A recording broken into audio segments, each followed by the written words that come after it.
Hello, everyone! Hello, everyone, and welcome to Nuuli Forged. We are a 5e actual play stream that takes place in the world of Nuuli, which came out of my brain, and 5 of my friends over here are brave enough to play inside of. Because, I don't know, they like my brain, I guess. Um, uh, we are going to have Amber, who plays Grig, coming along a little bit later. And Matt, who plays Spoot, had a last-minute real-life thing, so unfortunately, Matt will not be here this evening because real life sometimes screws you over, and you have to deal with it. I've got it. Thank you for the Pikachus so much. And apparently, Nightbot is also being a pain in the butt. It's not doing the commands, and honestly, I forgot to check into that last week, and I don't know how to make it work again. So I have to do some research on that. Bad DM, bad Twitch host, or whatever the hell that counts as.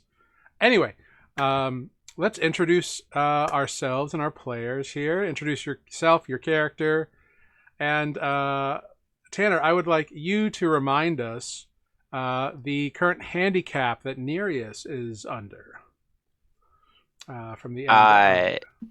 Yeah. What was it? I think when you do your intro, you can do it, so you can okay. Look at your notes. But yeah, some of us did it last week. Yeah, a lot of people did it last week. So let's start off with Mike at the top of the rack. Hello, everyone. Welcome to tonight's show. My name is Mike. I play Defect, the Warforged Arcanaton Barbarian. Thanks for tuning in. Wonderful. Thank you so much. It's been a pleasure. Yeah. Next, we got Sarah. Oh, hey, that's me.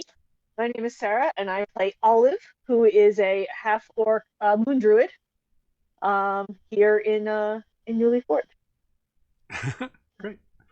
And bottom of the stack, but certainly not least, we got Tanner. Hey guys, my name's Tanner. I'm playing Nereus, the Azamar sorcerer.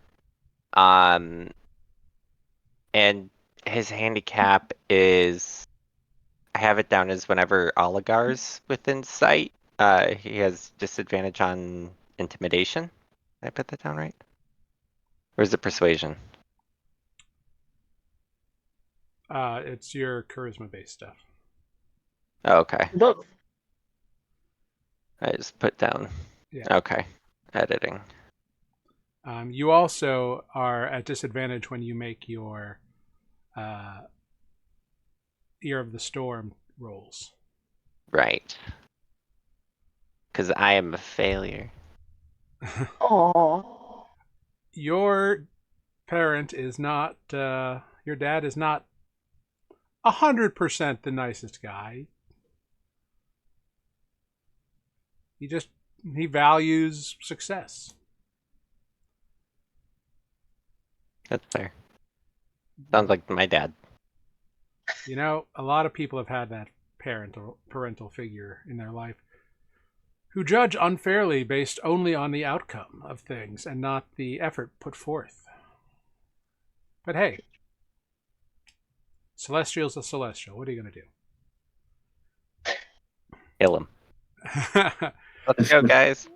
That can be your epilogue adventure if you want. I was gonna say, you have to get in line. Nereus goes to the celestial realms and just wreaks havoc. It's possible. Well, let's dive right into last time on Nuuli Forged. Last time on Nuuli Forged, the party laid some initial plans about their return to battle Oligar and the Ibn-Shade the next day, the following day, if you will.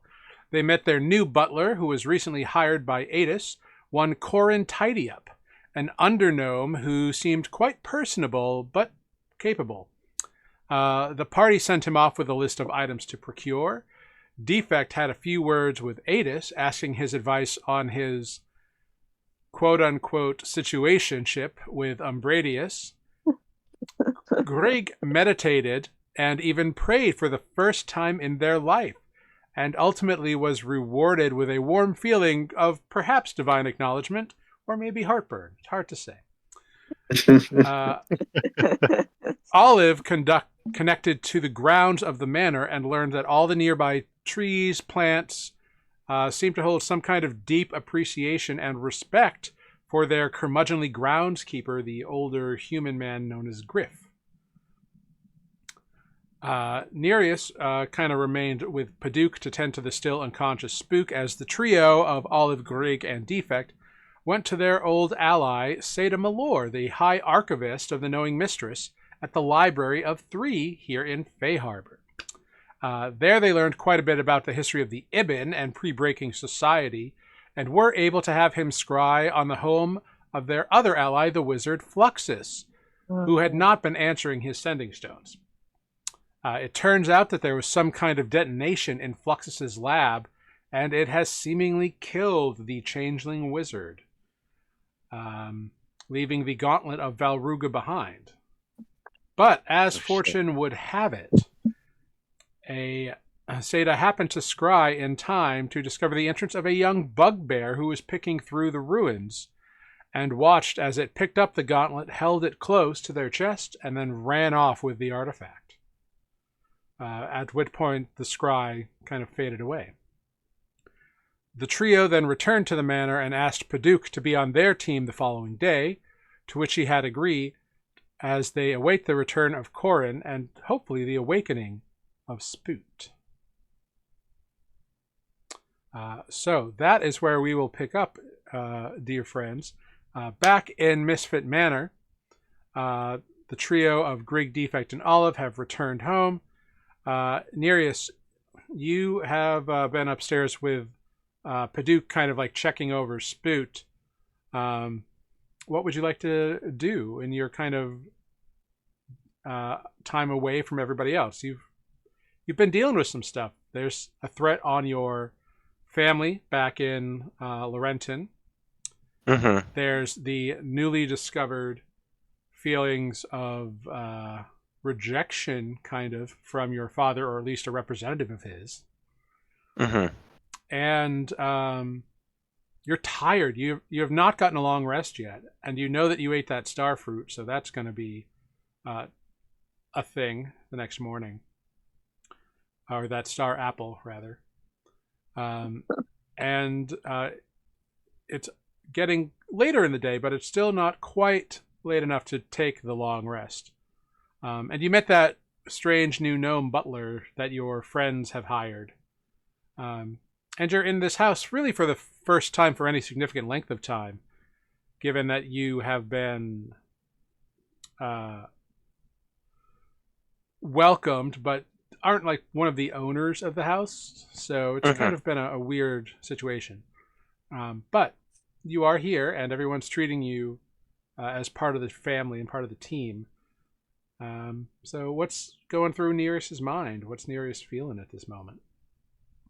So this is still feeling just as shitty because same day as the prison break?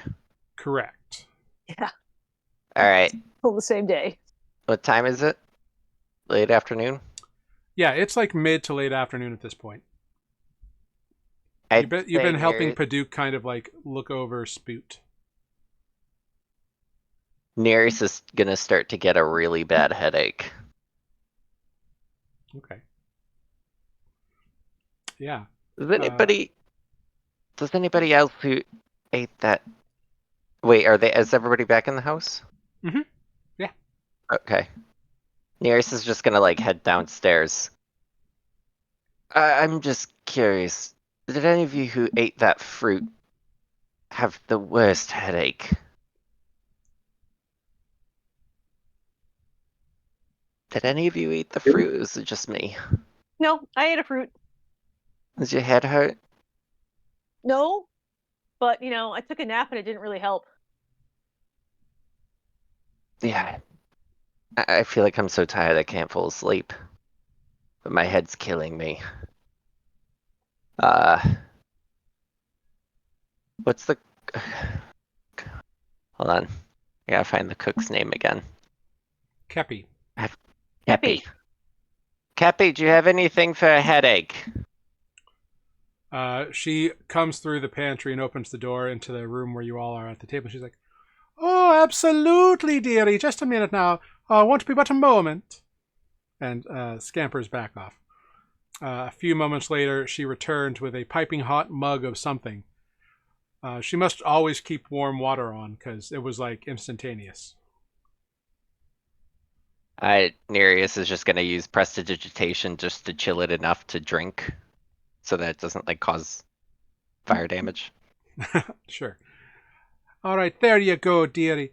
Now, make sure you drink it all. The head's a very important part of the body, you know. Oh, now, my dears, I'll be having dinner ready in about an hour and a half or so.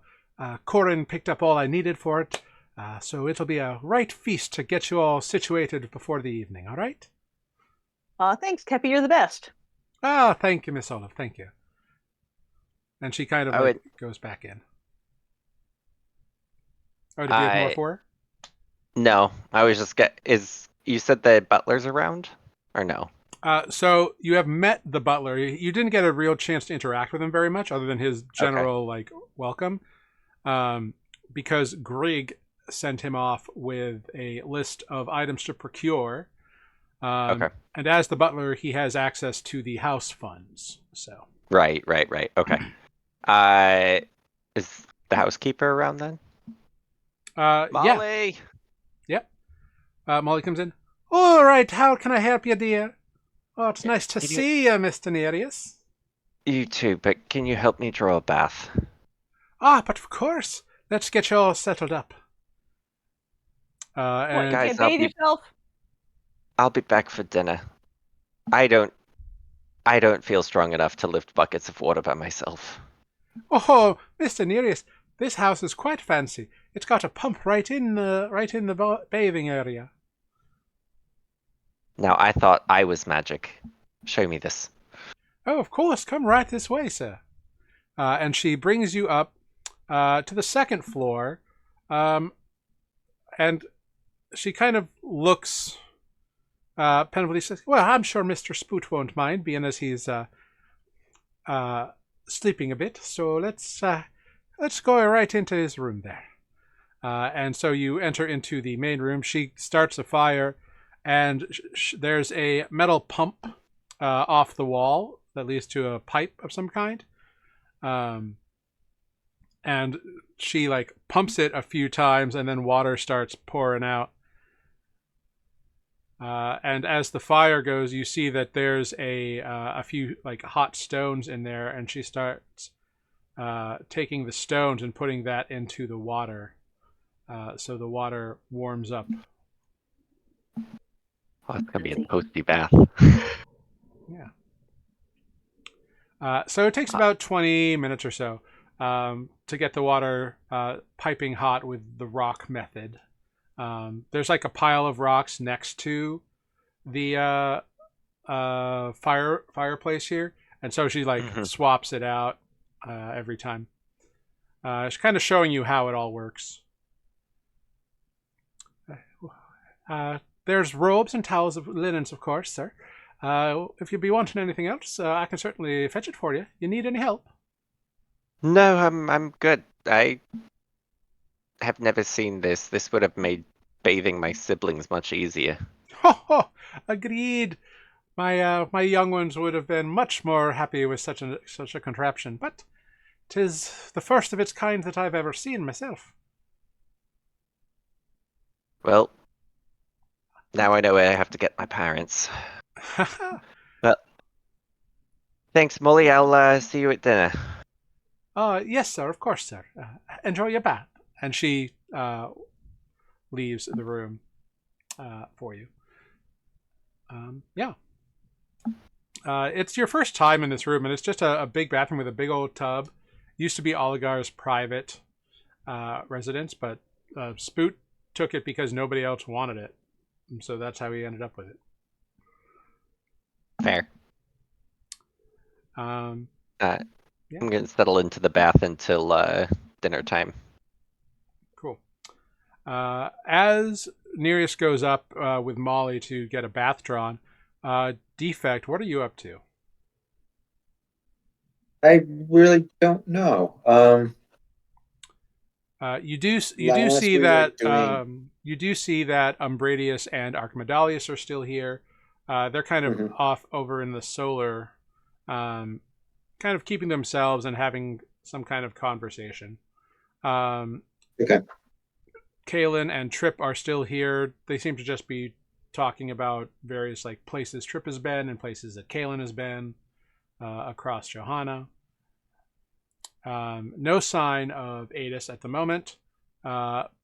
Paduk is finishing up his conversation with Olive about being on your team in the following day. Okay. Yeah, I know last session we were discussing strategies, but we didn't really finalize anything, right? Nope.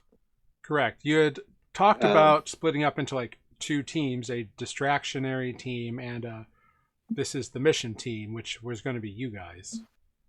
Mm-hmm.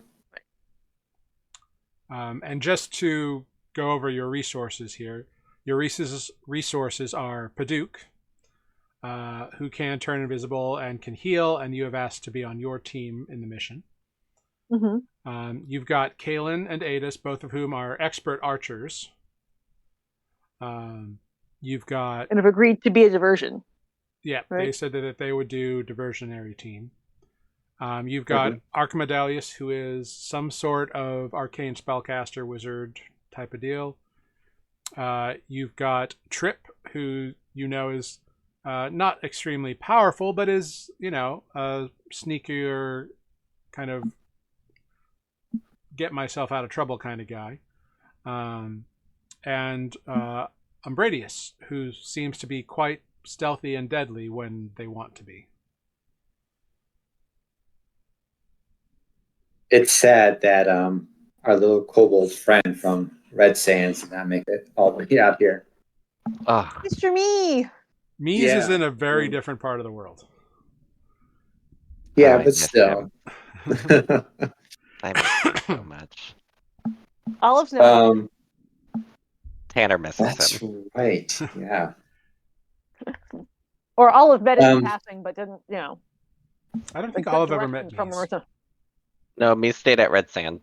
Right. I think when I met the party in Red Sands, I got like directions from him or something. No, we did go to Red Sands once. Olive sure. met you all in Red Sand, and then you left with Olive. Oh, okay. Yeah, but that's right. Oh no, we went back to Sewell. That's where it was. Yes. Correct. Yeah. Yeah. Because I remember we went back to a place from a long time ago. I forget which one it was. Mm-hmm. Yeah. But yeah, I guess Defect will just, I don't know. Well, let's say he's outside just practicing with the new sword. All right. With the busting sword. Yeah. You are out there with the new busting sword. You know, it's surprisingly light for like how ridiculously massive and oversized the blade is.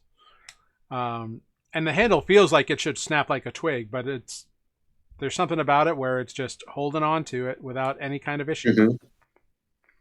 Mm-hmm. And it moves through all your motions. Right? It's different than wielding an axe. It's less just go ham and more like about a little bit of weapon control and strategy. But you get it down without a problem. Okay. Yeah, I guess that's what I'll be doing with my time until the next get together or whatever's going to happen. Yeah. So dinner. Olive, you wrap up your conversation with Paduk.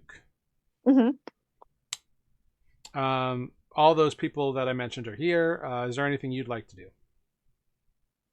I don't think so. I think Olive is like still very much in the, you know, I need a rest and, you know, gonna go like, you know, lie down in the sun or something. Find a sunny spot in that the glass room. Yeah, so you can go over to the solarium, which is where Archimedalius and Umbradius are. It's getting pretty late, so it's sunset time, so it's just the last few rays coming in. Yeah, I mean, I'll wave and greet them, but I'm not going to join their conversation. I'm just going to find a quiet place to relax. Yeah, they both kind of nod to you. Great. After about 20 minutes or so, coming up the path with a few satchels, Defect, you would see him first. Corin has returned with a few packed satchels. Excellent. Oh, Mr. Defect, hello. It's so good to see you, sir. How are you? Seem to be quite enthused, Master Defect. Is there anything I can get you during your, I assume, practice? No, but did you get everything that we asked for? Oh yes, sir. I have acquired for yourselves. That's the wrong notebook. You've acquired the wrong notebook.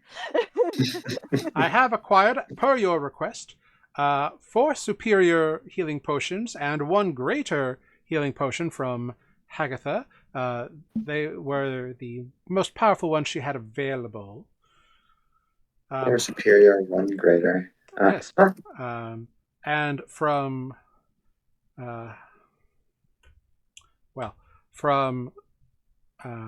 sorry, my mind is blanking. The jeweler? From the magic supply store. Stand by. What is his name? So many names. Oh, yes. From Conjure over at Impressive Feats, sir. I have acquired 4 500 gold piece diamonds, 3 300 gold piece diamonds, and 1 scroll of sea invisibility. 1 scroll of sea invisibility. Okay. I imagine that was all they had, was the 1 scroll. Yes, sir. I was asked to only get the 1. Messer Grigg said that they had some sort of means of granting the ability beyond that. Oh, I must have missed that part of the conversation. Very well. You did great. Thank you. Of course, sir. It is my pleasure to serve. I will just bring these inside so you all can do as you will with them. Yes. Thank you. A pleasure, sir. And he goes inside, and all of you see as Corin enters, or hear someone enter, and then Corin calls out to some of the staff to check in. Says, and you hear him talk to Grigg about what they have procured, and of course Grigg inquires about how much did it all cost, and to which you hear the reply, actually, Mr. Grigg, I was quite persuasive in dropping the names of the misfits, and yourselves, of course. So, I was able to get an excellent deal of all of these items for only 11,835 gold pieces.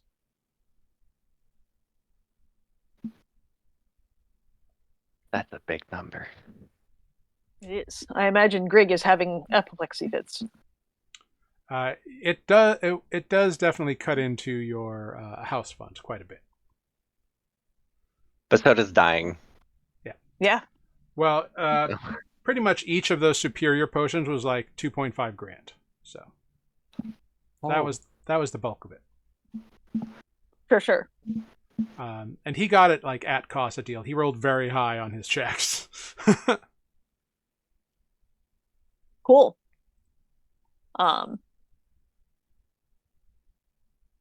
Hey, Corin, I see you had some good success there. Yes, Madam Olive. I absolutely did. Your reputation precedes you in such establishments, and everyone was quite happy to offer up what they could. Right. Who else was here? Grigg and Defect? Yeah, Grigg is kind of shadowy and indistinct at the moment, kind of rifling through the bags and sorting things out. Right, but they're in the room. And they're in the room. Defect is in the room. And Defect is in the room. Defect is outside. Oh, he saw him on his way in. Yes. I see. Gotcha. All right, cool.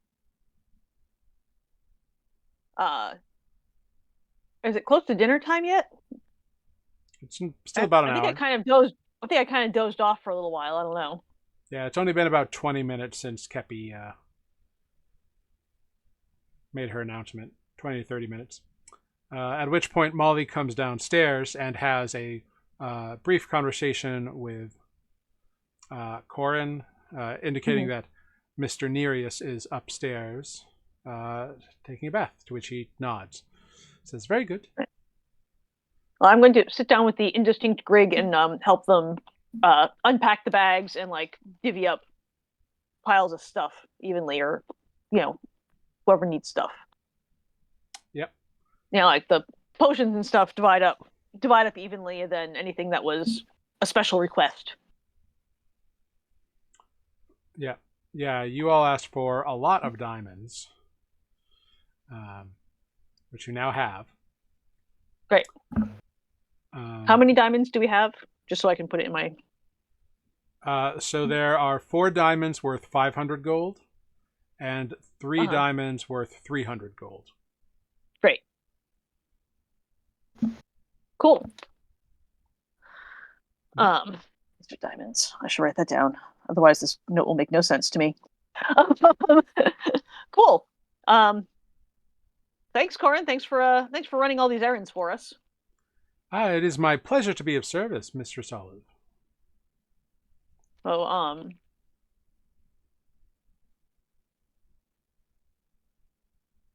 So Nereus is in the bath, and I know Spoot is unconscious, and Defect is somewhere outside, and Grig is there just digging through bags. Yep. Cool. All right. Well, I'm gonna help Grig pile all that up. I'm for now going to... I think probably each of us who can cast Revivify should have a diamond good enough for it. And I assume the fancy diamonds are for Spoot.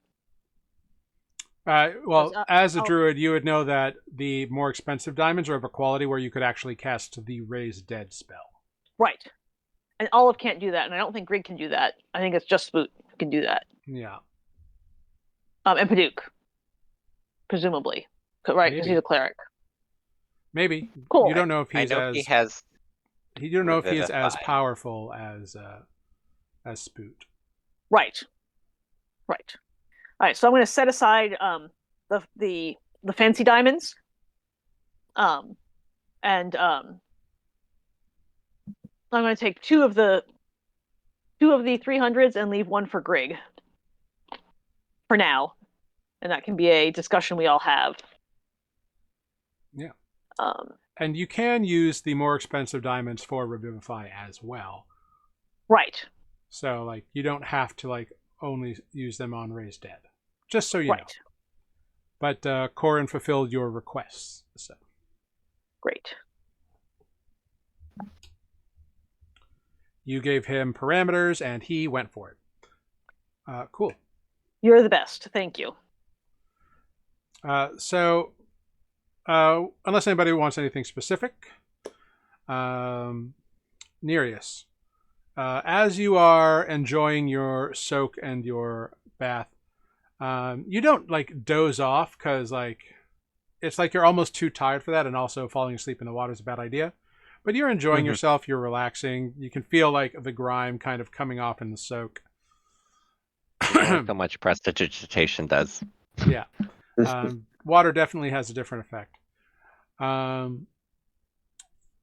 You kind of feel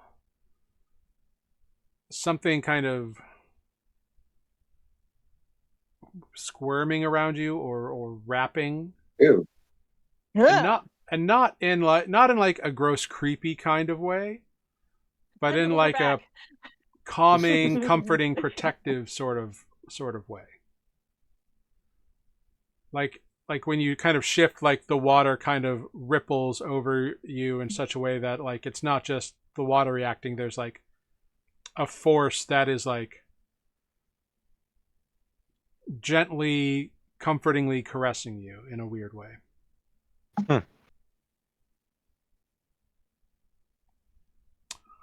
Dad? There's no response. Just kind of a fun thing to note. Mm-hmm. Mm-hmm. As we'll kind of skip ahead here. In a little while, there is a knock on the door to the bathing room near us. Hello? Pardon me, Mr. Nereus, it's Corin. Corin Tidy Up, the new butler. Just wanted to make you aware that dinner will be ready in 5 minutes. All right, I'll be down shortly. Thank you. Very good, sir. And you hear him walking away. So dinner is served. You are all fed. Kepi has produced quite a meal for you all. There is like hot poultry with like vegetables and like mashed tubers and like all kinds of hearty kind of restorative foods, like those kind of stick to your rib comfort items, including a lovely dessert, which she says was also from IGT Baked Goods, much like the little treats you had in the last episode. This bakery is really great. Oh yes, Mum. It's quite becoming quite the scene, actually. Little treat for you all, being that you are so adventurous and whatnot. Well, do enjoy your meal. Kepi, do you have more of that drink? Oh, of course, Master Nereus. You just wait one moment, dearie, and I'll get it set up for you right away. And like a minute or two later, she brings out another steaming mug for you and sets it beside you. Thank you. You all notice that Corin is, as whoever is partaking of this meal amongst your various allies, Adis and Kaelin are not here. It seems like they do kind of take care of themselves mostly in the bungalow. But Trip is here. Archimedalius and Umbradius are seated, although they are not eating. But they're like seated to kind of like be polite. Paduk is having a great time. He's got a much smaller plate. It's like really just like a saucer for a cup. And he is just like loaded it up with not much food, but to him it's like a mountain of food. Sure. And I missed Paduk. Yeah, he's having a great time. And you notice that Corin is standing kind of just off to the side in case anybody needs anything, and not in like a rigid watching you kind of way, but just sort of calm and collected and at the ready, and answering any questions or comments that come his way. Cool. So dinner wraps up. And it seems as though we're getting a Greg here. Yay, Greg! I have been gotten. Hello. Hello. Wonderful. You have arrived just in time to finish up dinner. Delicious. And there's pastries again. Yes. Oh, hex there is. Corin was successful in the mission you gave to him. That's why we're out 11,000 gold. Yeah. Yes. Got it. Yep. No, Nereus went to the boneyard. That's what I was worried about. I thought maybe that's where you'd been. Decontaminating in the bath. That's, yeah. His friendly bathwater. Mm-hmm. So you finish up all of your dinners and desserts. The plates are cleared. The staff kind of leaves you to your after-dinner discussions. Kaelin and Adis return, having had a quiet meal in the bungalow. How nice for them. Yeah. So, you are all now seated and here, minus Boot, who's still unconscious, up in his room. And you can have a discussion about what your plan is going to be. Hey, Pinook, you sure Spoot's going to be okay, right? It seems he's been out for a very long time. Well, he has been out for a day, but he's really fine. Like, biologically, bodily, he's fine.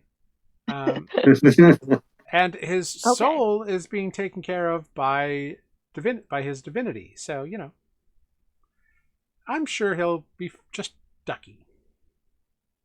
You gotta have faith in these things. Sure. And if he doesn't wake up from that beauty nap fully refreshed, I'll be very concerned. Seriously. Also, we need to talk about whether or not we're going to take him with us if he's still unconscious, because he's heavy as shit.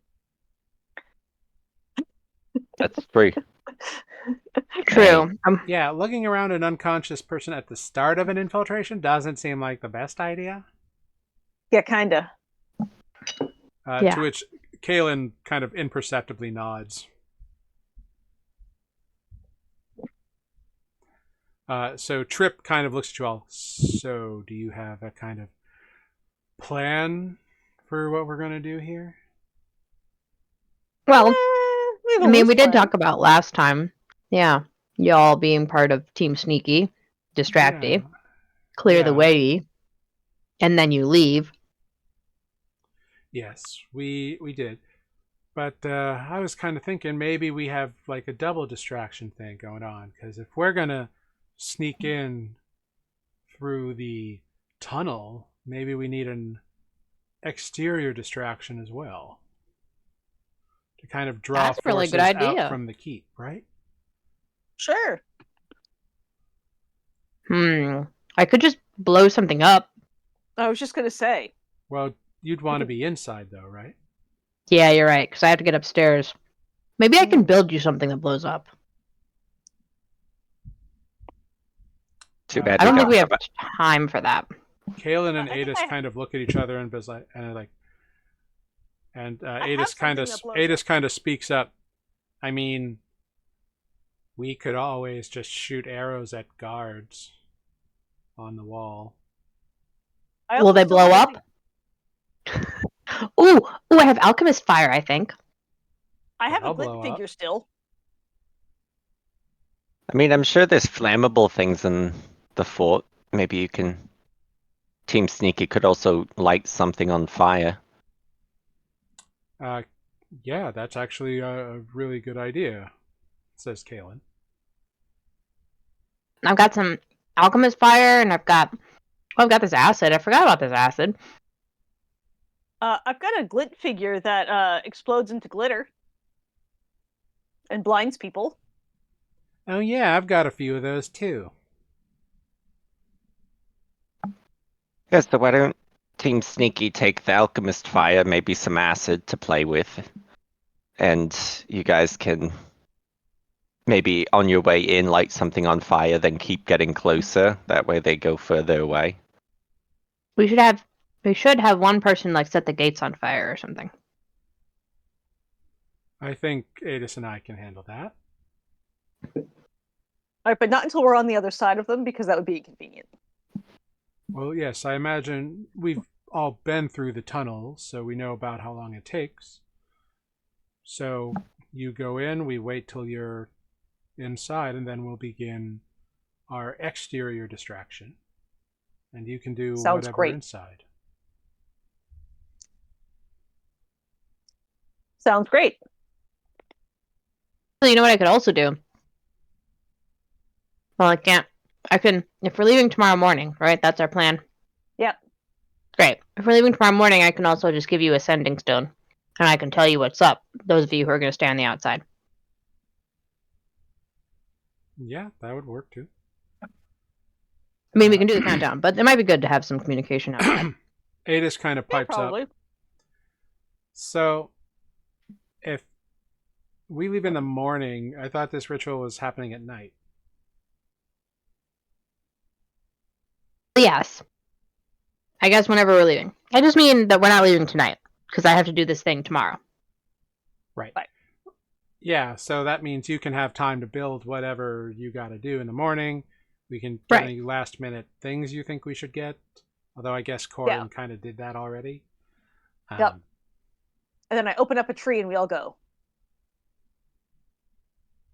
Or Paduke does, because then that leaves you your. Or Paduke opens up a tree. Yes. Yep. Yeah.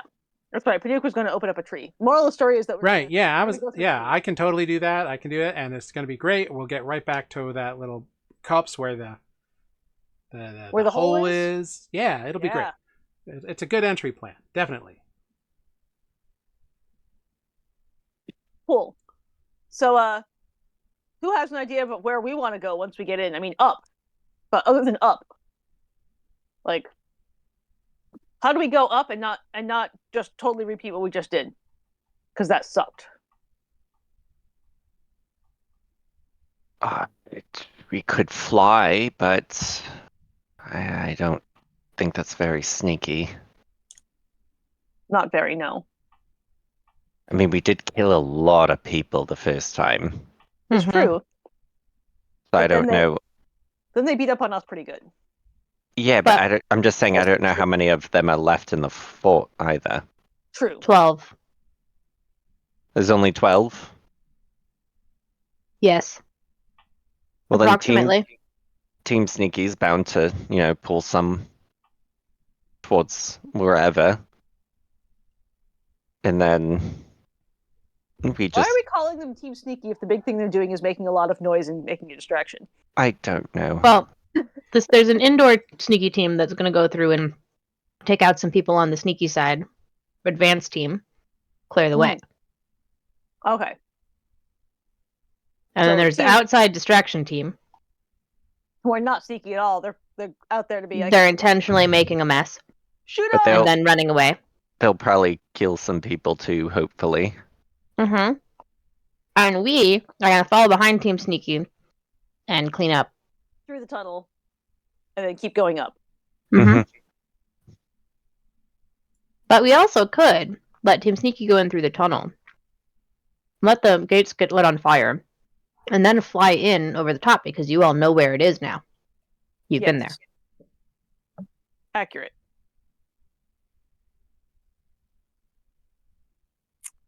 But what does flying get us besides fewer spell slots? Higher. If we can fly to the top directly. But I could give us 10 minutes. Of flying time? Yeah. I mean, that should be enough. It's not that big a fortress. It's not that far. We start at the base and just go. Just go up. Like an elevator. Oh. Which is the thing Olive has never seen. So that would take a 7th level spell slot for me to get only 4 of us. Alright, so maybe not. We could just... We can just walk up. We could just take the stairs. I was going to say polymorph. We could but polymorph. Take the stairs would be... would save a spell slot. 2, technically. Kaylin pipes up. If you're going to be concerned about your resources, you should manage them wisely. Yeah, thanks. I mean, No. I know Oligar, and Oligar will take advantage of anything he can and press everything he can. So, if he gets a sense that you don't have all your stuff, if he gets a sense that you're, I don't know, low on ammo or something, he will just do whatever he can. Mm-hmm. He's a big exploiter of weakness, Oligar. Yeah. You know, and it's just how he goes. I'll just spill the shit out of me. So, So yeah, what do we have that's going to make this different from the last time? Other than People less, in other places. people in other places and less minions to kill. Yep. I still wish that there was some way to make the sneaky lady and the oligarch fight again. But maybe they she's were- not all the way healed. Well, when I was sneaking around that place, they definitely have not the numbers they did before, which means that all of those big tough people you fought, those lieutenants and everything, they're going to have to be in other places. They can't all be together. Right, maybe they're not all together. And they're not, presumably they're not planning on, setting a trap for you again, because last time they knew we were around, so they were just waiting. Sure. Yeah, they might not be expecting another full force. You were all pretty beat up. He probably doesn't think that we're dumb enough to do that. I mean, determined enough. I think the first one was right. I mean, they know we're not in the dungeon anymore. Yeah. But he probably thinks since he beat us silly that we might not come back. He might think we've learned from our mistakes. Possibly. It's highly feel like- doubtful, but Obviously, Oligarch like he Greyclaw has knows never you're- played D&D. Clearly. I feel like he knows we're stupid enough to come back and try again.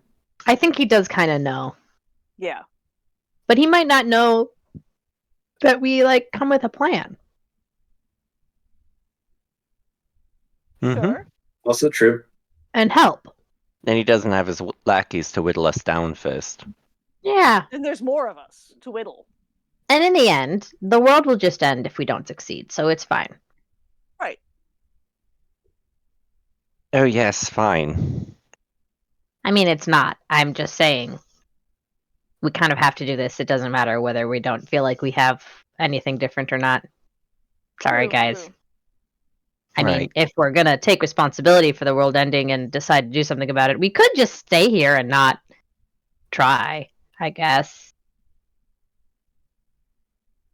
I mean, But I feel like Spoot would say that's Come a on, bad guys. idea, even Don't though be all Spoot's doom and sleeping. gloom. We can do it. I mean, you guys are really strong and powerful, and we're all here to give you a hand, whatever we can do.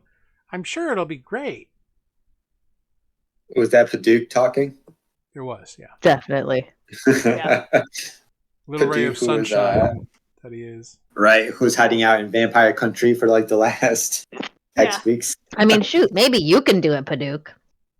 I Do do what? think Paduk should stick with us and then be of Hmm. invisible support. As long as it feels safe, and then once it gets to shit, we're going to tell you to run. I mean, Olga had invisible support. I think it's only fair. Right? Sure. Now, that dinner's done. My head Oh, feels yeah. like it's going to split in two, so I'm gonna go lie down. Hey, Paduk. Can you raise dead? Let's find out. Well, I've never tried, and it's not really my normal kind of MO. I can, if somebody dies in front of me and I act quickly, I know I can bring them back.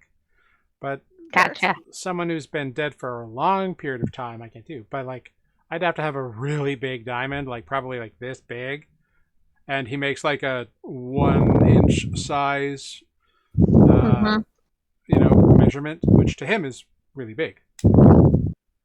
Didn't we intentionally buy one of those? We intentionally bought a bunch of those.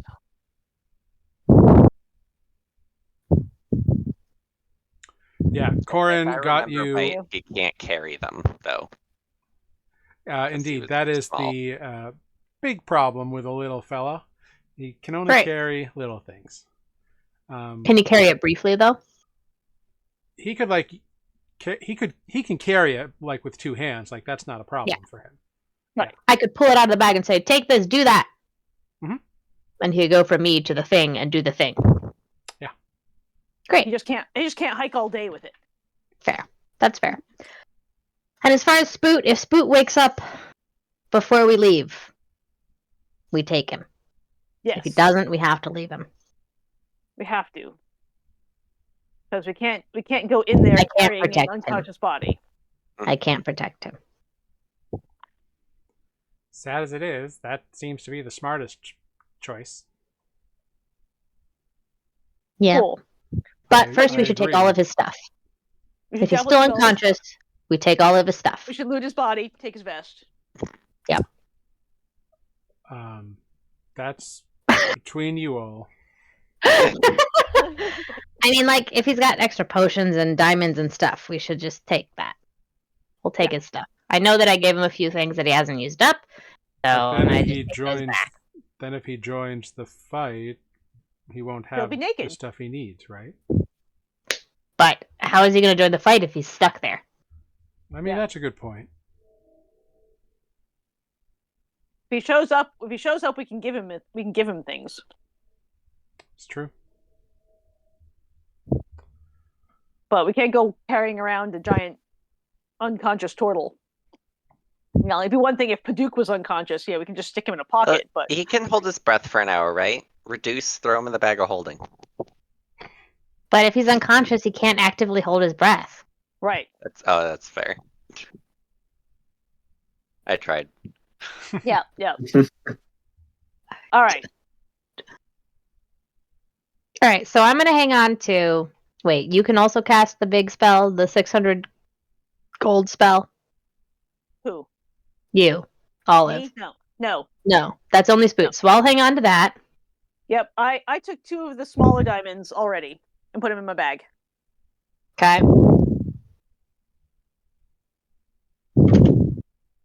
And I know that Spoot already has...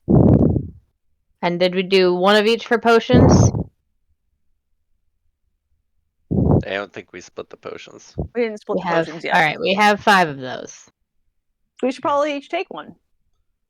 Yes, there are Right. 4 superior and Superior, 1 greater. one greater. I'll take the greater. Okay. Alright, so superior.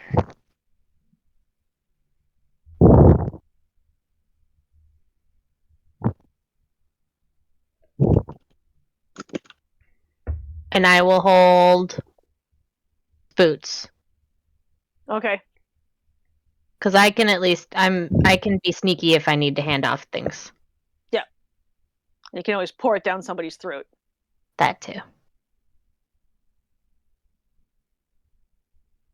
All right. Was there any other random objects that we needed to divvy up? There was a scroll of invisibility seeing, or something like that. Oh, Oh yeah. yeah.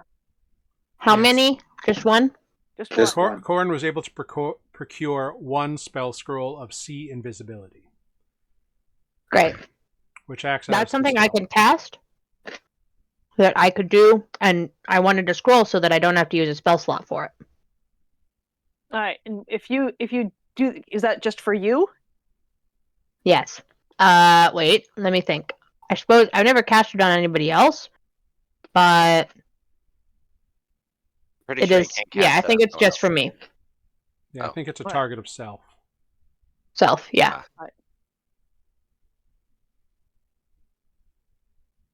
All right. Cool.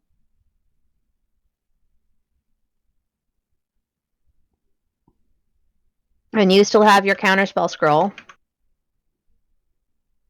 Right? does? Your 2 of them, Nereus? Mhm. Great.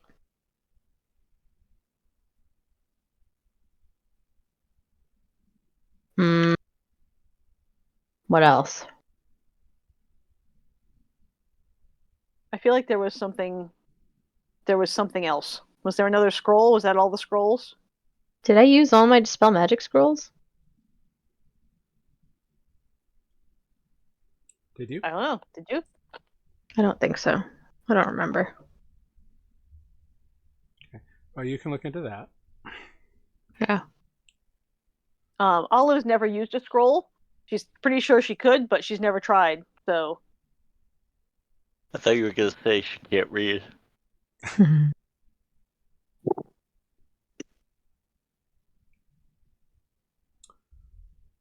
Great.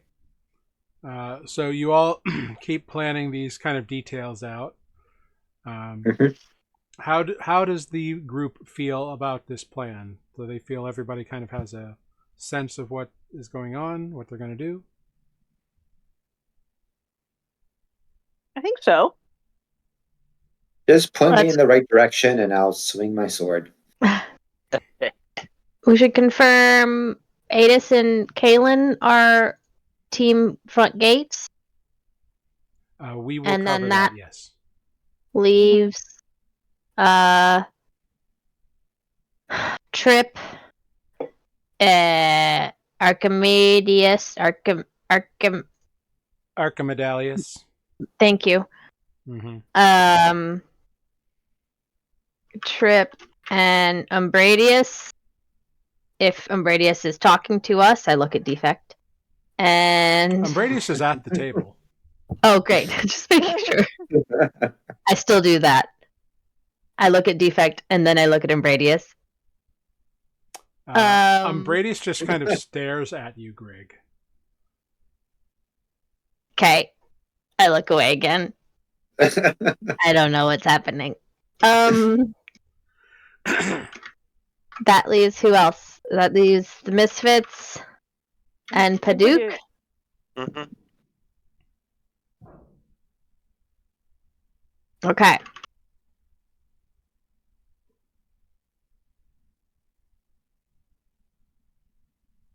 Okay. So Team Sneaky is Umbradius and Archimedalius and Trip. Okay. And Arc and Trip and Umbradius, Archimedalius and Trip and Umbradius. Sorry, sir. What is your escape plan? I have a few tricks up my sleeve. If we need to, we can always go back through the tunnel. And if we need a quicker escape, I have certain magics at my command. Perfect. Adis and Kalen, your escape plan. Well, I understand that we'll be outside probably for the most part, so we'll hide in the forest. And then you'll be stuck in the forest. On the glacier. You should set. Let's see, where did we go from last time? If there's one thing Adis and I can do, it's take care of ourselves in a forest. Okay. Right, but how do you get back? Okay. We'll Yeah. walk if we have to. Set a place to meet with Archimedalius and Trip and Umbradius, because it sounds like they could maybe get you home. You know, a place to meet. Olive could give them the latch blade. Olive could give them the latch blade. Adis, That's do you fair. do you want your latch blade back? It will still get you home. It would be useful. Yeah, it'd be useful to have it. All right then. It has served us well. Thank you for its loan. Of course. I will give him back the latch blade. Cool. Adis takes the latch blade and just kind of puts it on the table there.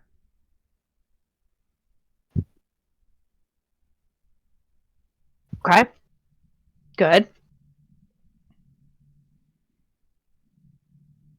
All right, that just leaves us. And Nereus, you can always cast your teleportation thing to someplace else, even if it's not home, because we don't have a circle here, right? Nereus If we went can- to bed. Experiment it. Right. Good night, Nereus. Nereus could do that. Nereus could do that. Olive could potentially open a tree if necessary, if she has also- the slots. He also has one high quality spell chalk left. So I could teleportation circle. Right, that's what I'm saying. We don't have have a circle at our house.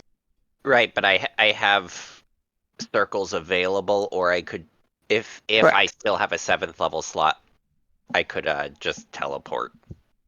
Right. Great. We'll Great. we'll Everyone just has- say that Nereus kind of stuck around for this conversation and then went to bed. And then went to bed. Great. We're good. Everybody has their escape. That's what's important. Defect pipes up and says, I'm glad we're thinking about escape plans, but really, if this is end of the world stuff, then this is a one-way trip, isn't it? We either fight and survive and save the world, or we die trying. Right? Well, planning on that, but I'm not planning on that for other people. Right. I already made my plans. Should we not come back? You have to make it out, best friend. Absolutely. Yeah. Only if I see you out the door first. We can have that conversation later. There's So also Nereus only grabs defect. I mean, there is also the best of all worlds where we're successful and we still need to go home. Yeah. That's Like, even true. if we kill everyone, I don't want to live on a glacier for the rest of our lives. So Well, Nereus would just need to sleep. Just a point of fact, Kraghold is not on a glacier. It's in a. It's in a forest. It's in just the winter. far north. Yeah, feels like a glacier, but Yeah. is not a glacier. right, it's not actually on the glacier, but it was, as far as Olive is concerned, who is from Fey Fair. Harbor and has lived all of her life near the edge of the desert. It was cold. Fair, very much. Olive is less concerned with the niceties of microclimates. Yeah. Okay. I'm just, shifty eyes.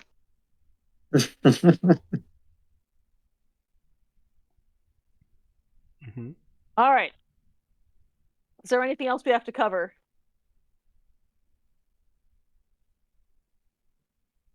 Of course there is, but you can't plan for everything. True story. Hey, Cappy, you got some of that, more of that nice hot sleepy drink? Oh, well, if you'd like a sleeping beverage, I can whip something up. I was given a headache for Mr. Nereus here. But if you need something to help you sleep, Madam Olive, I'll get right to it. That would be delightful. Thank you. Absolutely. And she pulls her head back through the door and heads back into the kitchen.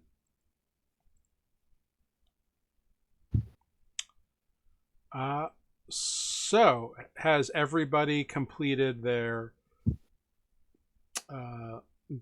plans here? I think so. Yeah, Great. I think so too. Great. Cool. Does anybody wish to do anything before you settle in for a long rest?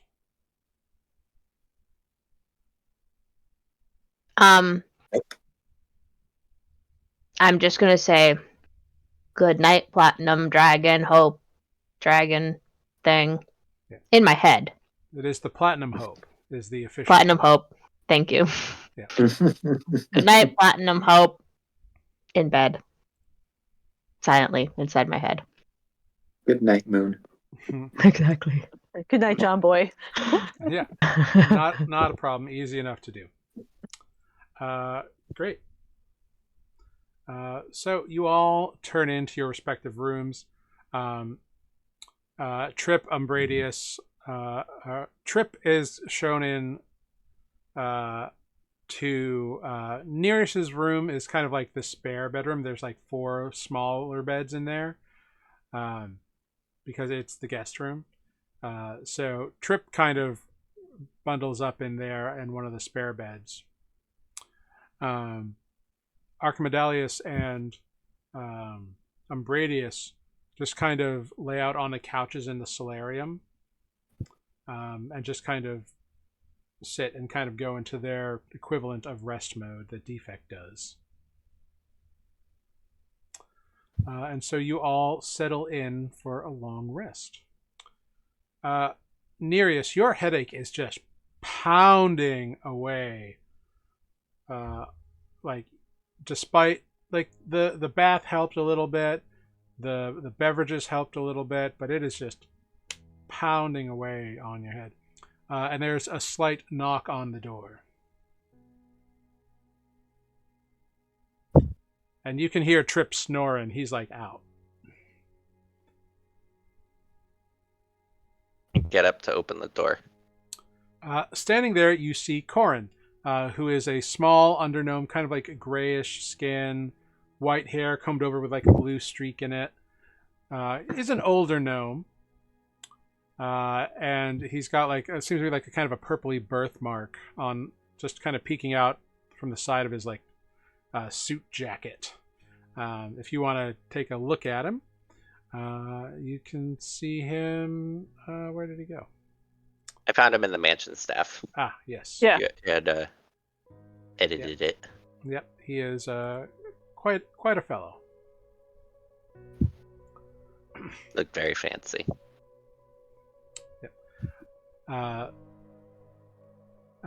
Sorry, Mr. Nereus, I just wanted to make sure.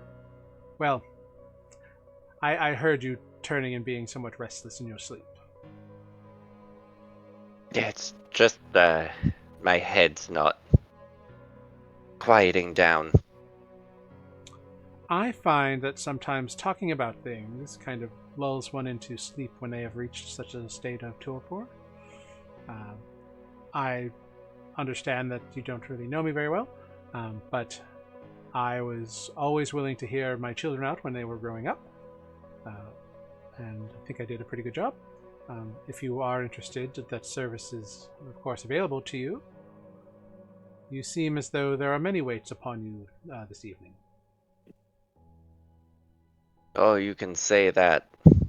Aside from failing at our mission, my divine father won't speak to me. I got his assistant last time I tried, who is now squarely on top of my shit list. Mm-hmm. And my head feels like it's going to explode. Well, relationships with parents can be tricky. I certainly had to have unpleasant times with my children at various points in their lives. Sometimes it was for them to learn and kind of grow on their own, but this seems to be a different matter altogether. This seems to be... Well, I don't really know what. I'm not sure of the details. But I want you to know that there are those who care about you immensely and who want to foster success and support and love to you. You seem to be a very integral part of this community here at Misfit Manor. I do my best to blow things up appropriately. Of course. Very good, sir. Well. But I appreciate it. You get some rest. I'm gonna go bury my head back in the pillow. Of course, sir. May you dream of pleasant encapsulating warmth. Oh, thank you. You as well. Very good, sir. And he kind of doffs his... well, doesn't doff his head, he doesn't have one, but he kind of nods to you and closes the door. And you settle back in your bed. Nereus, you are eventually do succumb to sleep. And your brain is just addled. It's going in so many different directions. You almost feel nauseous from the swirling just reality that your dreams are. Its colors, its shapes, its objects. It's just inducing. Until like you see like something start to like wrap around these twisting, blinding, flashing shapes that your mind is seeing right now. Like these black tentacles just kind of wrapping and kind of pulling the pulsating lights into themselves and covering them up and hiding them. And you eventually are left with just kind of a dim light of illumination. They're still there. They're still broadcasting light, but it's just slim slivers. And pardon me. And just like a little bit of ethereal radiance to like whatever this area is in your dream. And as you kind of witness these tentacles, which have come again in a moment unbidding, kind of aiding you and trying to make you more comfortable, you hear a deep reverberating voice kind of echo. Warmth. Embrace. Succor. Acceptance. Mother. Embrace.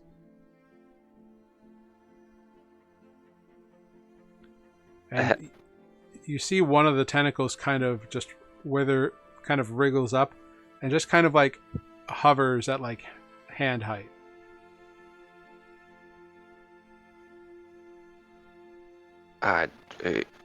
As Nereus reaches out towards the tentacle, he's just gonna be like, "Who are you?" Embrace. Acceptance. Well, generally like to know what I'm accepting or embracing.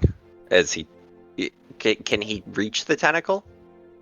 Yeah, it's just like it's as though the tentacle was someone's arm that's like extended towards you. So Okay, like if you put your arm out, you could reach the tentacle. I touch it. It is warm and welcoming, which is surprising because it's a tentacle. You'd figure it'd be like cold and slimy. But it is warm, it is welcoming, and it's not... It kind of gives you butterflies in your stomach a little bit when you just touch it. Interesting.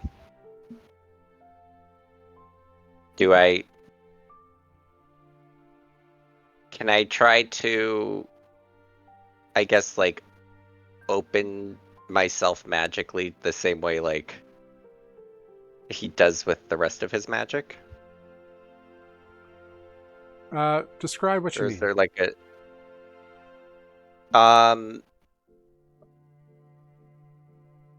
Like, just, like, because his magic comes from, like, who he is, so that kind of, like, drawing from it, I guess. Mm-hmm. Okay. Does that happen? Yeah, when you he open touches that. it?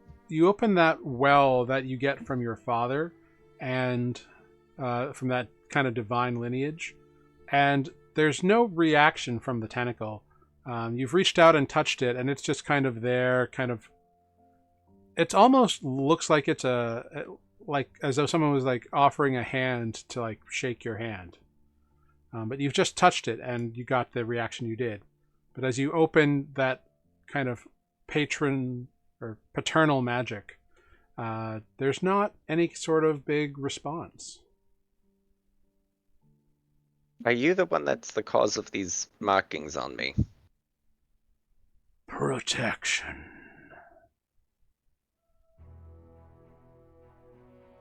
Right, so you're here to protect me? Life. Love. Endure.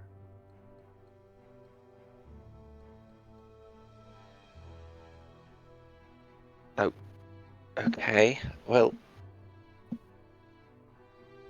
it's nice to meet you, whoever you are. And he'll shake the tentacle. As you grasp the tentacle to kind of shake its hand, as it were, that feeling of warmth suffuses your entire body, your entire being, and you feel the runes that float over your skin just pulse with warmth and bright sort of they're black, but they're pulsing with something that's like they're emitting light. It's strange. And you feel not just warmth, but you feel acceptance and eternal love and ecstasy and all these pleasurable, pleasant, happy feelings, which like the degree to which Nearest has felt before is up to you to figure out. But it is intense and deep and opens something deep within you, and you feel something unlock for you. And all you need do is say yes and give your consent. Well, if you're here to protect me, all that jazz, sure. Cool. And suddenly you feel the tentacle wrap around your waist and lift you up, and you can't help but in this moment of ecstasy between these like flashing lights laugh. And it's not necessarily funny, it's a laugh of joy and excitement and not your normal MO. But it just feels so good and you can't help it. And as you kind of make that acceptance and rise into the grasp of this tentacle, you are bequeathed a name in your mind. Kraghold Zegelabor. Which is a crazy name. Kraghold Zegelabor. I will put it in chat for you. Thank you. There you go.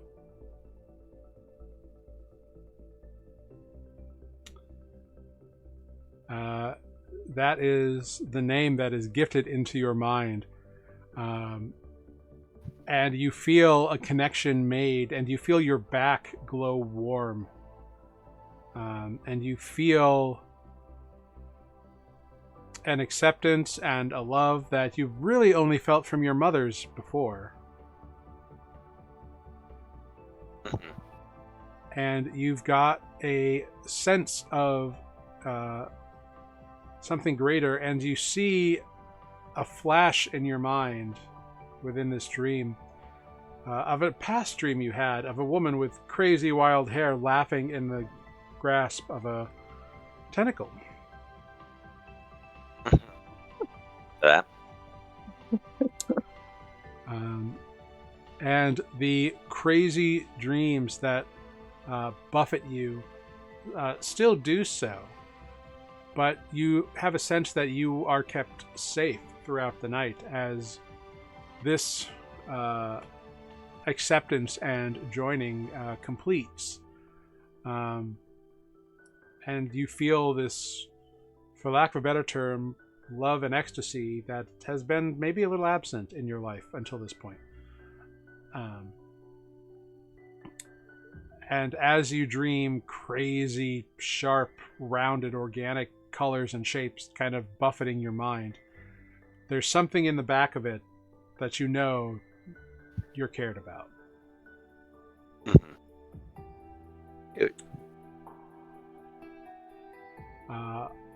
Olive, Yeah. your dreams are beset by the natural world spiraling around you. And not just like rotating, but like bending in on itself, twisting.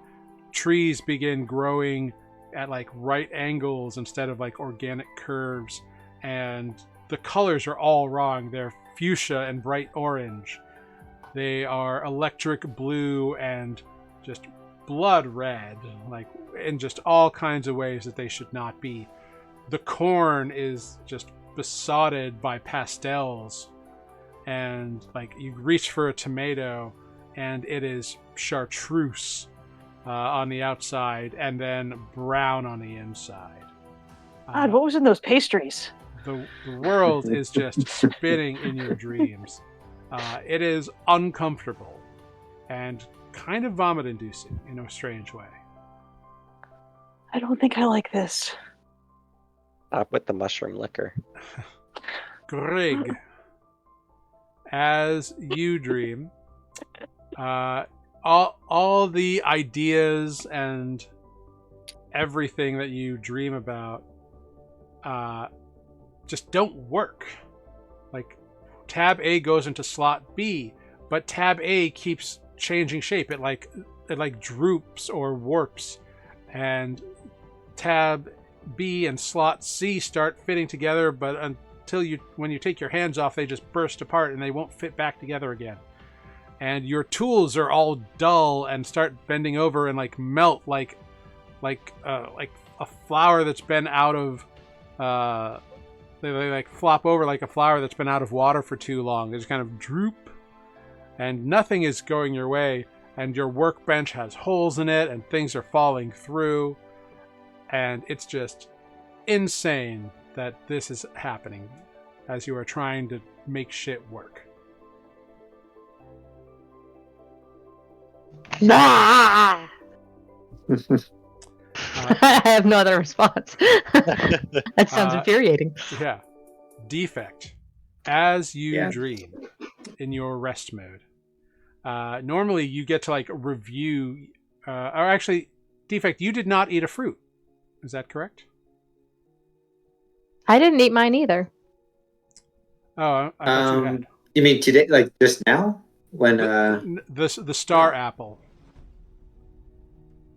I think no. I know Spood ate one, Olive ate one. Mm-hmm. And I didn't. I forgot I had it. Oh, that's right, because there were only 4, and Grig did not eat one. Cool. So, Defect, you can review your memories as normal, and in doing so, Perfect. you unlock something new. Ooh. You unlock a cliff. Looking out over presumably a city, it's nighttime, and there are dots of different colored flames or light sources just kind of bobbing among the area. And as you look down at the cliff, you see a squat but defensible manor has been built. And what you see there is a few, not a large number of forms, but a few forms kind of toiling away, working on projects, finishing up building certain things maybe. But your back feels warm.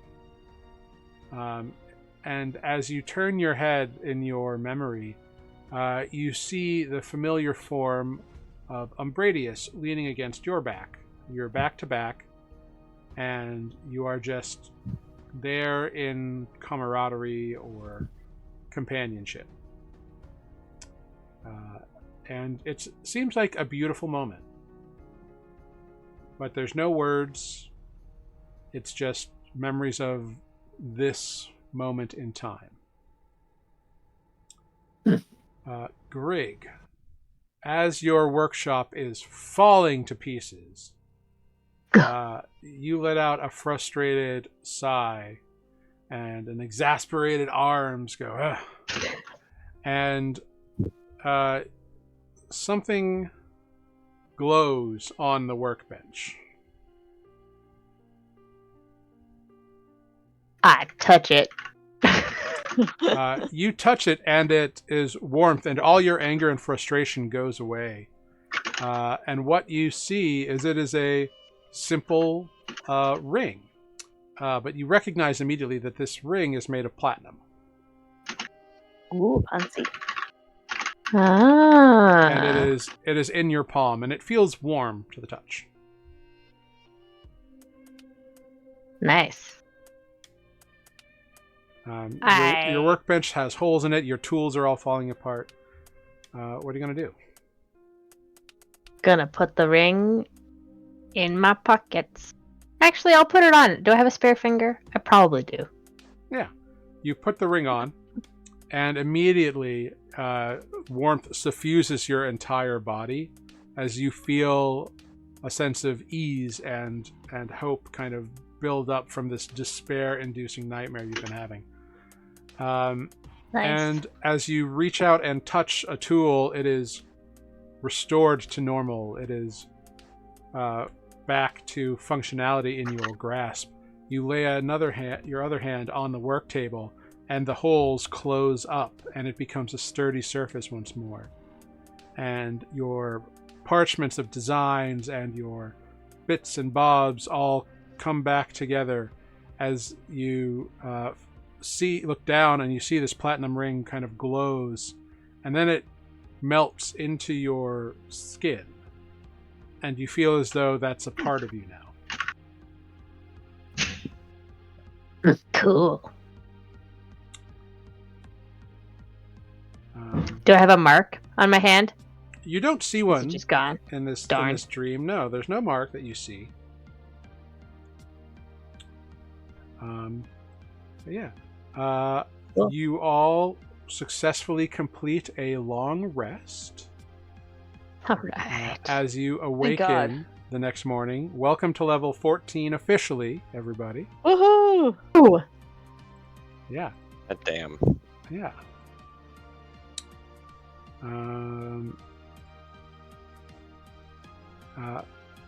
So, I need everybody to make a Constitution saving throw. Not everybody, sorry.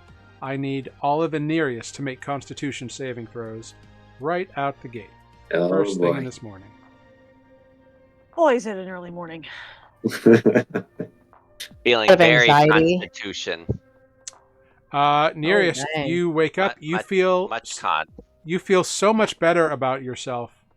You are good to go. You are. There was something in that dream that just changed your outlook a little bit in some capacity. I'll leave it to you to decide how that happened. And Olive, you are just tired. All your spell slots are restored. All your hit points are back. But you did not sleep well throughout your long rest. So the dreams have stolen some of your vigor, and you have 2 levels of exhaustion. 2 levels of exhaustion. Wow. Holy shit. God damn. Them star apples give a lot, but they got a price. High risk, high reward. I mean, And as you all wake up and welcome yourselves to level 14, Olive feeling a little worse for wear, that's where we're going to take a quick 5-minute break. Woohoo! Yeah. So we're going to take a quick short rest, and we'll be right back in about 5 minutes. So thank you, everybody. Thank you. I've got it. Very funny in the chat. Thank you, lurkers. And we'll see you in 5 minutes. Bye, everyone.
Hello, everyone. We are back. Thanks for sticking with us. Much appreciated. I got Nightbot working. Yay! The commands are back. Woo! Yeah.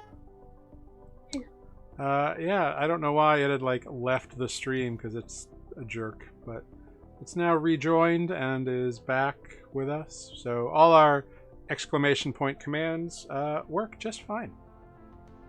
Woohoo! Woohoo! Technical know-how happens sometimes.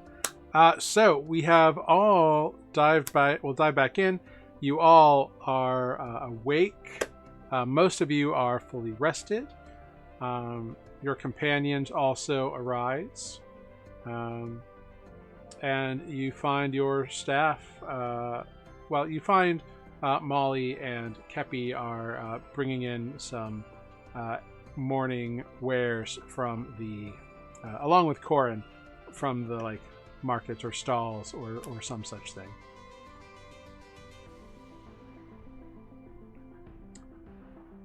But yeah, you all notice that Olive is just looks like she's been hit by a truck, although or a cart. Guys. I guess. You guys, I don't know what was in that pastry. I slept so bad. Everything was weird and swirly, and I feel like death warmed over. That's definitely a way to go into battle. Yeah, do we have to go today?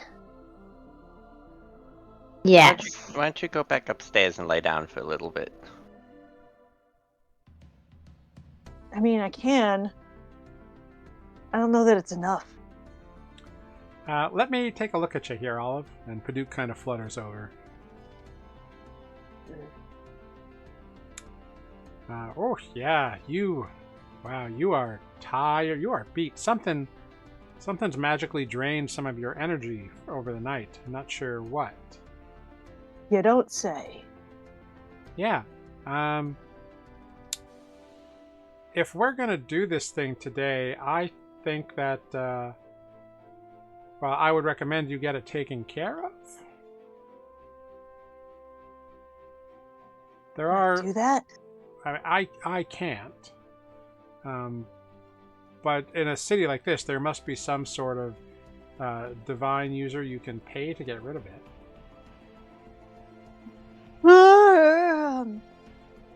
I mean, maybe.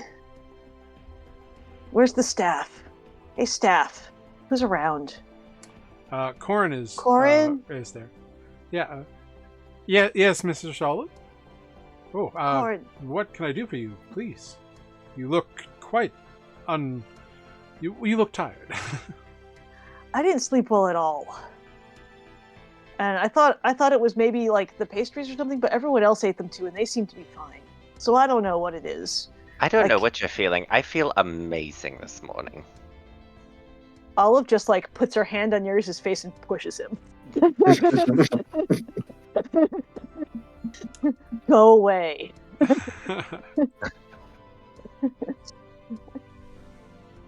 Is there a healer or something around?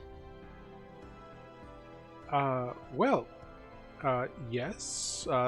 If you need someone externally to your organization, Paduk says there are he many can't help. temples.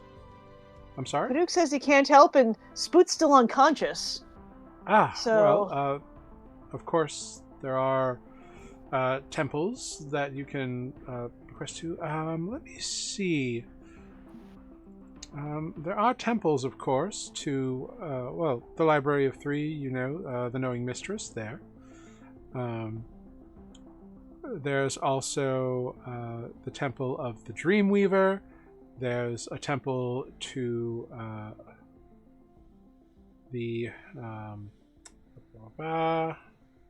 finding my own information. Sorry. Bonk. There is, of course, the Commanding Tempest, and the Harvest Mother is also around. And, of course, the Wild Embrace. Off a ways. I mean, are any of them especially like healing? Oh, of course. Well, certainly the guiding light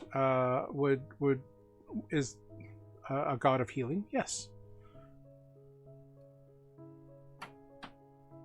I don't know, you guys. Do you think we have time for that? I mean, I don't think it's a long process.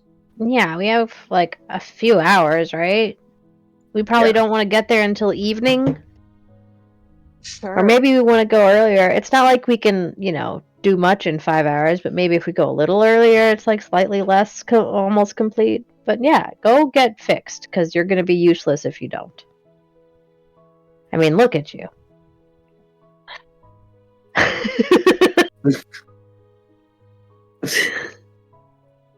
All right. Where is it? I would take a be long time happy to to walk. escort you, mistress. Thank you. Okay. I just want a Greg. That's actually Greg did for that. you. If we ever get a Greg action figure, that's what it'll do when you squeeze its legs together. Instead of a kung fu grip, it has burping. I thought the mic was muted, otherwise I would have tried to stop it. It has timely belch, is what it's got. Oh my god. I love it. Yeah. Corin escorts you. It's a bit of a hike, but he escorts you to a temple to the guiding light. It's an extra long hike as I walk half as fast. It's a little exhausting for you, yeah. But he guides you.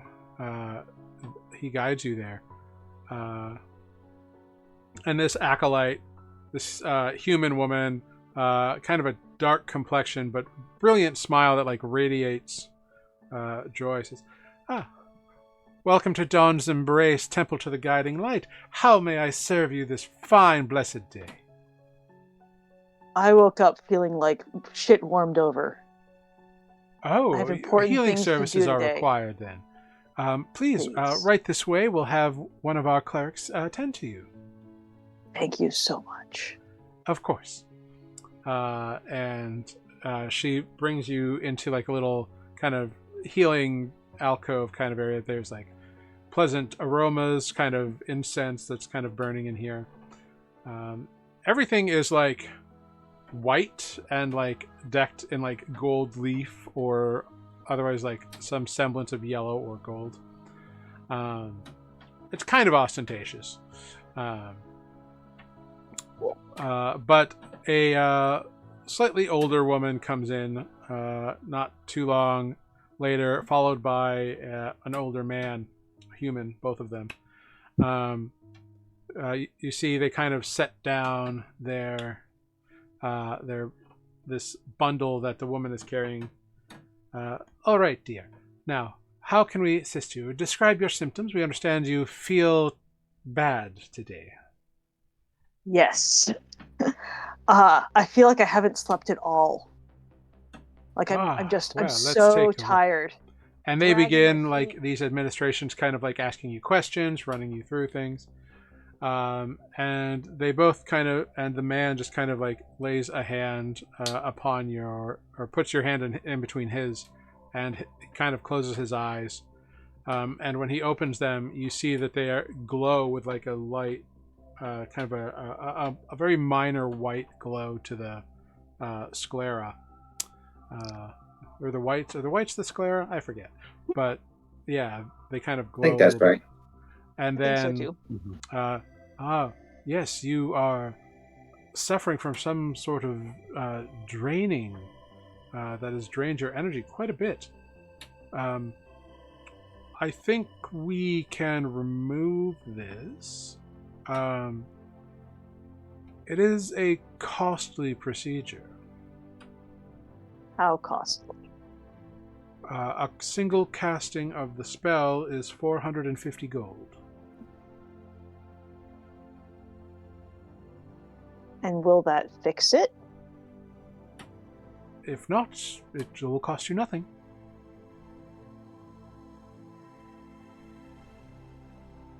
Well, what have we got to lose? You get rid of it or we die. Fair. Corin is still with me? Yeah, she is. Corin, I'm not in the habit of carrying that much cash because we've been in the woods. But Of think course, have I can more. deduct it from the house funds if you would like, mistress. Yeah. Very good. I can write out a voucher for the bank. To which the priest says, that's perfectly acceptable. So we'll do one casting and see how you feel after that. All right. Very well. And they... the man kind of waves his hand, grasps his holy symbol, and you see he reaches for a vial, and you see it contains about like an inch or a half an inch of like of some kind of powder that's like shimmering in the light. Ooh, pretty. He dumps it onto his hand and begins an incantation very quickly, and then blows it over your body and face, and Hope will close her eyes before that happens. Sure. The dust. It was mostly like torso kind of area. Central mass is what he was aiming for. Sure. And, sure. Sounds like a terrible thing to get in my eyes. You immediately feel the powder infuse your body, and it kind of washes a warmth, and one level of your exhaustion is removed. Great. Now, dear, how are you feeling? I mean, a little better. Still feeling like pretty I mean, I'm always pretty clumsy, but Well. I don't know. I feel like like my hands and feet are like made of steel wool. Oh, that sounds bad. I don't know what that is, but it sounds bad. Well, perhaps you should look again, Eustace. And the man takes your hand again, and the whites of his eyes glow. You are still under the effect, but it has been reduced significantly by half, I would say. Great, thanks.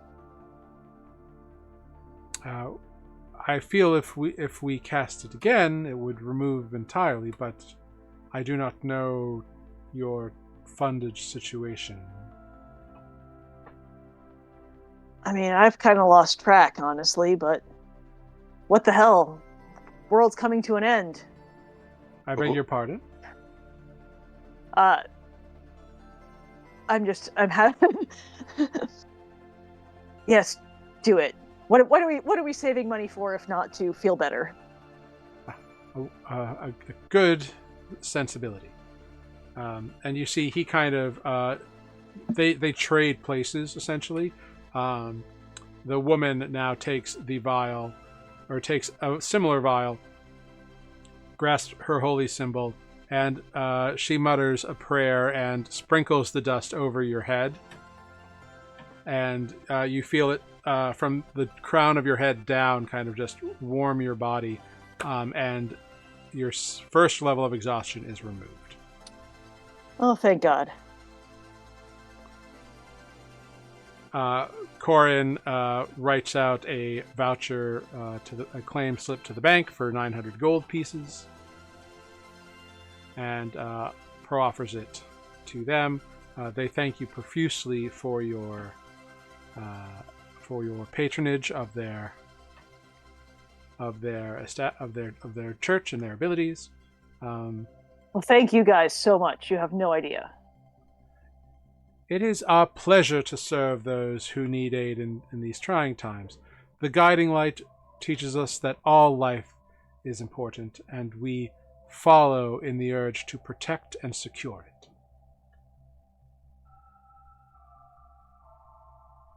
Wow. The Nuuli thanks you. We do our best. And you can leave all healed up. Great. Yeah. 5th level spells are pricey to have NPCs cast them. Yeah. Mhm. Yep. True story. All right, cool.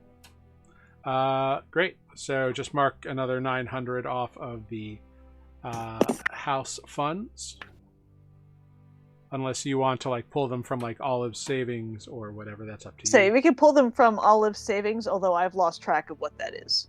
So I don't know what yours specifically would be. The party funds in the bank, we have plenty, so that's fine. okay, I was gonna say I have it written down somewhere, but I'd have to go looking for the note. There's a coin counter on your D&D Beyond sheet. Yes, and that's what I'm carrying. Gotcha. You can always make a note. So you can always like add a custom item that you have like, or a note in the notes section. It's like I Sure. have this much gold somewhere else. Yeah, Just I so you have know, it for the written on a piece of- functionality Sure, of the sure. of the thing. Sure. I have cool. a piece of paper somewhere that says it. I just have to find the right piece of paper. Sure, gotcha. That's fine. gotcha. Yeah. At the moment, did we decide to divide how much we spent on the potions, or just do the party funds after that, by the way? We sent Corin just with party funds. Yeah. Great. And it's 11,000? Yeah, he spent that out of the house account. Great. So we have 28,922. And then what? This was just 900? Yeah. Great. So now we have 28,022. A lot of gold. Yeah. You should have him set up an investment portfolio, though. I mean, honestly, I thought that's what Adis was doing. Uh, Wow, Shane. So the don't bank, have like control the of it. bank accrues interest, but like Adis doesn't know anything about like. There's not. I mean, at this point in Nuuli's history, there's nothing to invest in. That's fair. So like the bank is really it's a not a bank so much as a counting house, but you get it.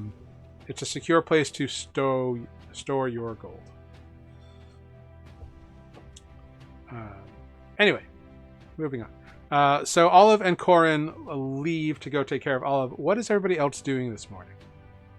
So, after Olive and Corin walk out the door, Nereus is just gonna start thinking to himself. She always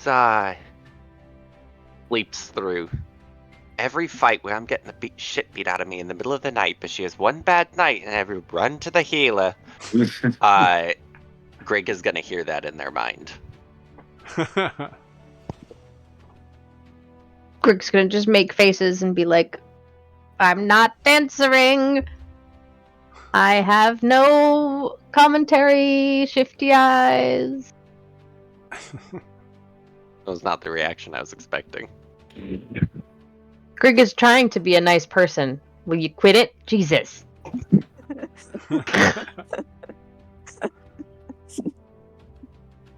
Okay. So your friends gather. Defect. Yes. When Adis Adis comes in and presents you a bear claw. The bear claw that you gave him is now inscribed with certain images and runes. It is inscribed with runes in some language that you are told mean like unity, togetherness, family, and the images are all stylized depictions of the Misfits. Dude. I say, but not Defect. Defect goes, well, a little mushy, but I accept. Well, you're not all For holding me, hands. as- You're all in very dynamic battle poses. Oh, okay, well, that's badass. I'm not sure about the words, but I like it. Thank you. They're more of like together in combat, united through strength and battle. Just like the old times, huh? Well, you know, I kind of get your vibe. I appreciate this. I really do. You're welcome. And then like a little pocket opens up from my chest, and I just plop it right next to the other totems. Mm-hmm. Chest pocket. A little compartment. When you do that, you see Umbradius and Archimedalius both kind of like react in a way.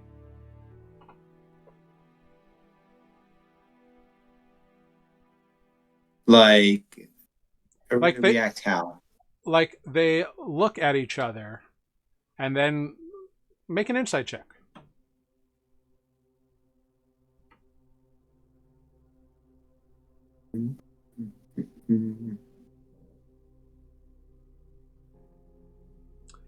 Yeah. Yeah. It was surprise. But like surprised because they don't have a chest pocket, or That you don't know. okay, well. Okay, well, I'll just take it as that. Okay, so they are surprised. Yep. Won't pursue it unless they bring it up later on, but yeah. Okay. Yeah. Just remember, like, you guys are the driving force of this story, not the DM, not the NPCs. Just keep that in mind. There. Cool. So, eventually, Olive returns with Corin, and you have some amount of hours before you need to get out. I've got it. Yes, Defect has now taken the bear totem. Defect, why don't you tell us what the bear totem does for you? If I remember correctly, it grants disadvantage to the enemy when they are attacking my allies, as long as I'm next to that enemy. Wild. A profound need to hibernate.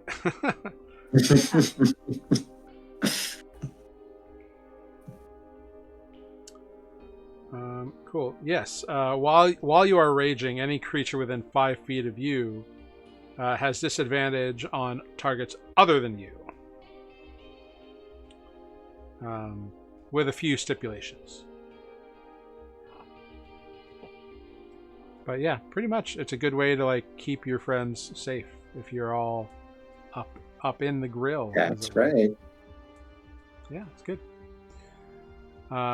Greg, you spend your morning redoing some of your infusions.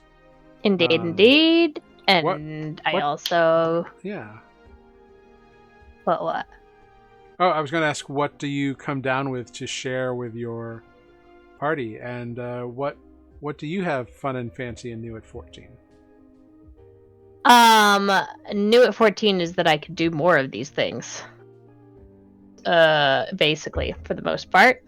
I am going to give Adis and Kaylin a sending stone that I'm reformatting. And I'll say, okay, so you have to hold this and you have to say only 25 words. And you could do it, but I think it only works once a day, and so it's really only in case of emergency. Tell me what's up. Okay? Okay. And the rest of everything I'm doing is for me. So I'm boosting myself a little bit, primarily AC. I'm also going to bring down a pair of needle nose pliers. I'm going to hand it to Defect. Yeah. I Nice. say, all right, Defect, these pliers. Next time, there's somebody that we can't see fucking us up. You just need to, like, poke yourself with these, and you should be able to see them. Okay, on a scale of 1 through 10, how hard am I poking myself? 3. 3. Okay, and these are pliers. So am I poking, or am I opening and then clamping it around? It I don't know, should a nipple? work either way. Okay. It should work either way. I mean, it could be a pinch or it could be a poke. Wait, hang on. Defect starts exploring his kinks. Okay. I'm here for it. That's not mushy. It's okay. Yeah, any creature can use it. My spellcasting ability. Great. You do have to concentrate, so remember that. You have to think hard about that spell. Fun And, note, remember that Defect cannot concentrate on spells while raging. I don't remember that. It's okay, he does. That's sad. Defect's about to like poke himself, and Drake's like, "No, don't do it. Wait, no! You can't concentrate." Can you concentrate? I have to say that word, yeah. Damn. Okay, so I won't give it to Defect. I mean, it doesn't mean that he can't use the spell outside of when he's raging. Oh, hi. Oh, sorry. Fair. So much drama tonight. I know. Pet drama. Okay, fine. You need to, it's only useful if you can see them and attack them at the same time. That's why I wanted to give it to you, because usually if whoever it is invisible, you hit really hard. But maybe I should give it to Nereus. I think that might be better. Okay. Nereus! Mm, I have a accidental present for you. an accidental present. Well, I wanted to give it to Defect so that he could smash the skulls of whoever was invisible, but I'll give it to you so you can electrocute them instead. Basically, you poke yourself with this, and then you should be able to see invisible things, and it doesn't take a spell slot. It does take an action. And you can use this up to 4 times. Duly And then I noted. have to build it again. I don't know if I'll use it that many times, but thank you. Well, I would hope not, unless you just lose concentration a lot. You have to concentrate on it, too. It's a good thing most of my stuff just blows up instantly. That's why you were choice number 2. Sorry, Olive. It's fair. Here you go. A present for you. Cool. So you can add that to your inventory, Nereus. Is there anything else anybody wants to do or accomplish before you set out? I'm going to go and visit Spoot. Uh-huh. I'm going to whisper in Spoot's ear. I think the Platinum Hope talked to me again. It was kind of a weird dream. Hopefully you're getting talked to, and hopefully you wake up. I guess I will leave you your diamond, but I'm taking your potion. No, I'm taking your diamond. Sorry. Okay, bye. I hope that we see you before the world ends. Ta-da. Great.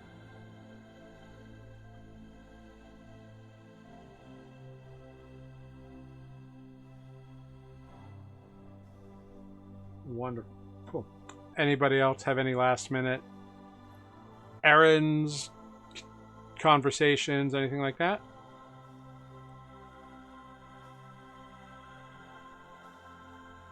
No, Okay. I'm ready for this. All right, cool. The time comes. How late in the day do you want to make your excursion here? I think we want to get there before it's dark there. Yeah. I just don't remember the time zone. I know there was you a know time it's change. You know it's a couple hours earlier there, Okay. or later, I guess. Oh no, it's your planet. You told me. Did time zones go reverse? They go east to west, just like this planet. Okay. I'll take a nature check from anyone who wants to give me one. Hey, that's a thing I can do. Ish. 17. Yeah, Olive, no problem. You can figure it out. I smart. Wise is yes. Yes. Yes. Although yes. nature is intelligent, so that's still good. Nature isn't yeah. Yeah, wonderful. So the time comes, and Paduk kind of mutters a prayer and holds his hand against a mighty tree that you have here on the grounds. And the tree opens wide, and a glowing portal appears within the tree. And all of you, sans Spoot, and your allies rush through the tree, and you are hit by this blinding light, and then you all pour out of the copse of trees that you had previously in. Kruthi is there with Trip, and indeed the hole that was there is still there. And you are once again in a snow-laden forest, you think not too far from Kraghold through the various trees. Well, I guess we go. Divide and conquer. I think that's all we got now. Don't die. Don't you die either. You guys Good got plan. the hard part. Whatever you're going to do in there, No just... promises. Hey, look, I like you guys a lot. I don't want to have to, tell people you died, so... Don't tell them. Yeah. All right, well, Greg, I think somebody luck. will figure it be out. careful. Fair. Everyone, Kaelin and Adis shake your hands, and Adis kind of grasps your forearm defect and just kind of gives you a little pat on the shoulder. And he and Kaelin go off, and they disappear almost immediately into the forest. You have no idea where they went. Nice. Maybe like that.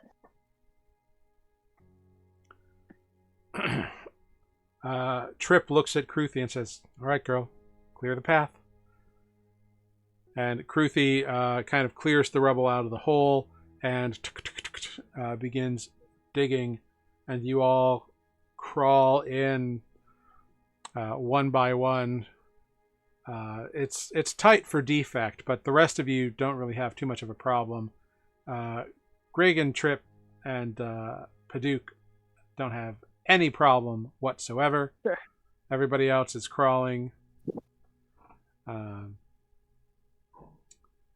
But yeah, in you go. And you get to the inside of the tunnel.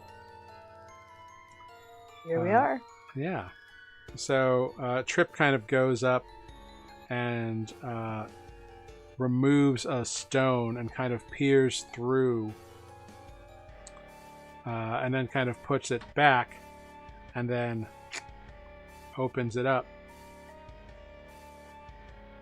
and looks to you all, and it's clear. And goes out into the room, and you all exit into that storage room that you had hidden the wall in the lower parts of this dungeon area. Ooh, I still don't like this place. Yeah, I don't blame you for that. So, it Yeah. seems like the three of us... Kruthi will leave here. She'll guard the entrance. We'll put this in place. And he kind of speaks in a clickety-clackety language to Kruthi. And she withdraws back into the tunnel, and he sets the thing there. The kind of cover back over it there. If anyone does find that, they'll just find Kruthi there now, and so they'll think it's just a bug warren. Sounds good. So go not too far, but tell us what's up, like 100 feet or so, and then I will check in. And after that, we'll just kind of follow you in. Well, And okay. then I say, I'll check in like this, using message. Sure. I thought we were just going to go and cause a distraction, and then you were going to follow after us. But whatever Yeah, I you thought want. that was like, I just want you to get a head start and then tell us where you go, which way you go. And then I will say, and then I'll check in, and then maybe you'll be close enough? I don't know. Okay, fine, go. We'll count to 75. Give us a couple minutes, and then follow behind. Okay. So we'll deal with the. I guess we'll kind of deal with the. We'll sneak up to the first floor and deal with that if there's anything in that main entryway. And you guys can ascend the stairs. Where are the stairs? I think I was unconscious when we came down them. From here, all you need to do is go. He gives you directions, and those directions are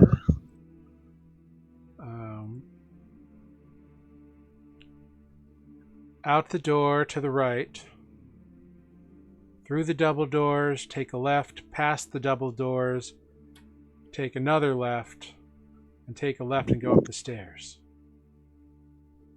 Double doors. Through Greg, the did you double write that doors, go down? left. Through the double doors, past the double doors. Past the double doors. Then go left. Right, but don't forget to go left after the double doors. Wait, but we're After the going double right? doors. Oh my god, you guys. Out of this room, turn right. Turn right. Then go past the double doors. Through the double doors. Through the next opening. Okay. Turn left. Turn left. Go past the double doors. Past the double doors. Then go left again? Correct. All right. I got it. Oh, left.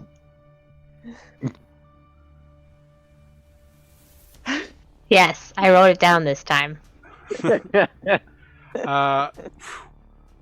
So they, you see that Trip and Archimedalius both disappear from sight. Umbradius looks to you, Defect, and says, "Be careful, Blockadius. Take care of yourself." And pulls up their hood, and the door opens, and they look around, sneak out, and for all you know, the door closes, and they are gone. I do want to, like, I guess, as they're walking away, just say, "You too, Umbradius." Okay. And Archimedalius. Archimedalius. Yeah, I said that right. Yeah. Umbradius nods to you and disappears into the shadows of whatever. You do see that light kind of streaks in. The last time you were down here, it was dark, but it seems like there's some form of light from the outside now. You can see it kind of under the door. Mm-hmm.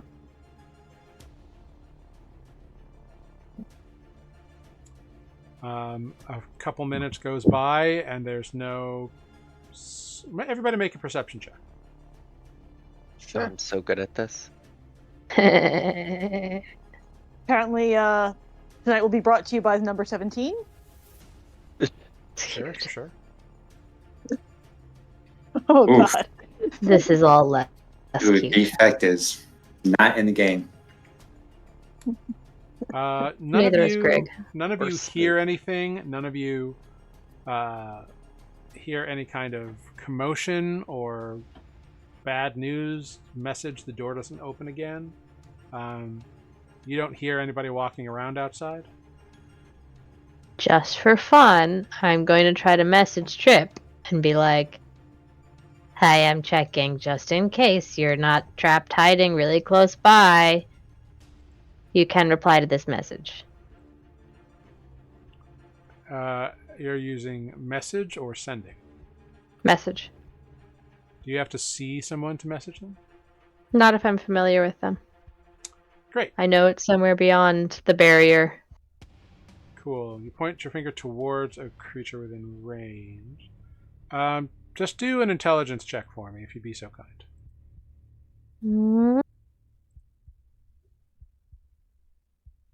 Ugh, 9. You do not get a response. Okay, great. Well, I'll take no response as a decent response in this case. Why not?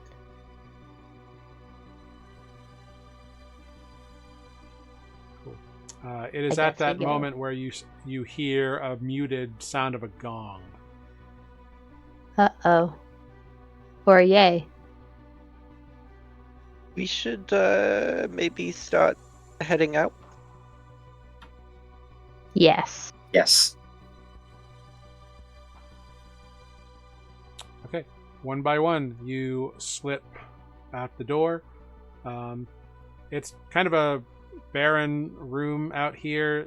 There's like a few like empty bookshelves of like nothing.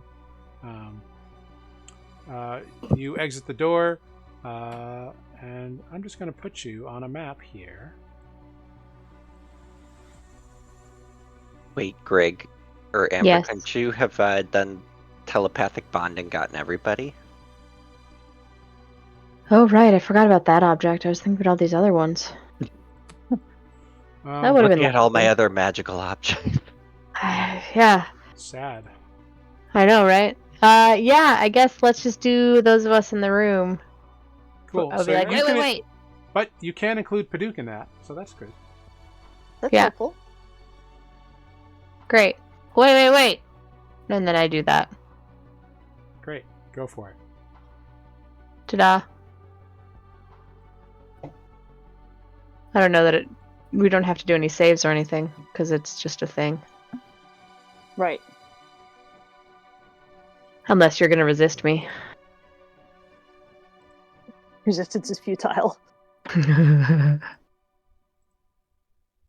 Good talk. Cool. If you check your journals, you will also now find Paduk in there in his new. Yeah. Oh, nice. Fancy. Yes. He is now Paduk the Scarred Elect. Mm-hmm. Cool. So The Scarred. I love it. Yeah. hey, red dragons. Who knew? Or Dracoliches. Who knew? Yeah, they're mean. Yeah. Wonderful. So you sneak out of this room, and I will bring you all to where you are. All right.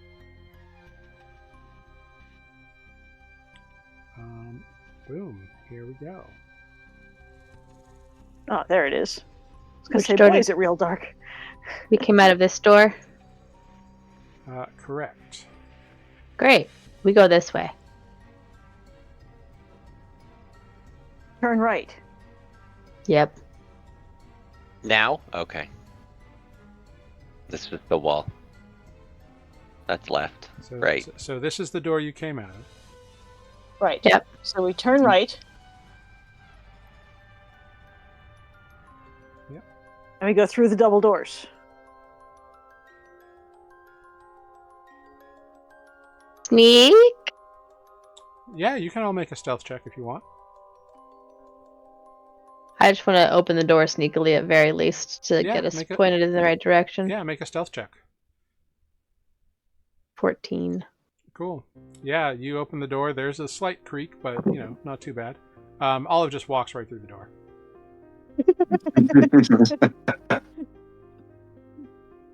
This is why we're not team stealth.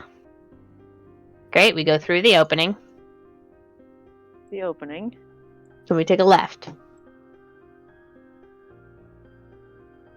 Paduk has gone invisible, just so you all know. Excellent. Great. Nice.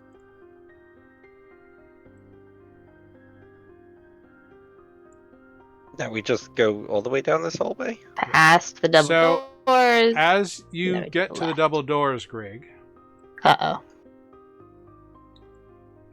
you can see that there is light coming from under them, and you hear conversation. You hear voices behind the door. To listen.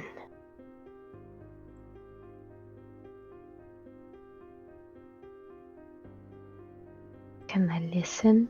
Yeah, make a perception check. 2. The door is very thick, and you can't quite understand what they're saying. Great. I am going to whisper that to my friends who are behind me. Be like, I can't hear them, but they're talking. We should probably just keep going. But what if we need to know it? Why are we whispering in each other's minds? We should Because probably it's just go. sneakier this way. You hear another muted gong. Uh-oh. We should just go. It's a bad sound. Okay, we'll just go. We're going now. Now we take a left. What is everyone's passive perception? A 10. 19. 13. 15 defect? 13. 13. Cool. Olive, you hear it first. You hear the sound of running feet. From which direction? As you are moving past the door, you hear it from down the hallway in front of you.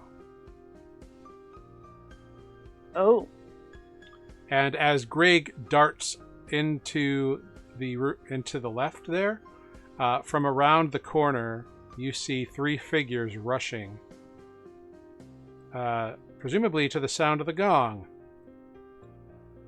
You see Dudes. a half-orc woman, a human man dressed in black, and you see a half-giant, gray-skinned individual with a big old sword. You see Pegon. And I'm going to this need guy again. everybody to roll initiative. Oh, here we go again. Whoa. Okay. This guy okay. again. Step the I'm first. feeling good. I'm feeling good about this. Woo! Token. Someone can control Paduk as well. You have that open to you. I vote Nereus. Okay, I'll control Paduk. Yeah. You're next to him. That's what I saw first. I just knew not me. Well, I mean, I always run Spoot too, so we'll just keep with the clerics. Hey, there you Yeah. I'll run Spoot. I run Spoot sometimes too. I can take. I've done Paduk. I've taken Paduk. You have before. done Paduk. I've never run Paduk before. Wait, so for this character sheet, I would just click Dex. There should be a little like initiative thing right next to the like armor Oh, class. I see it. Yeah.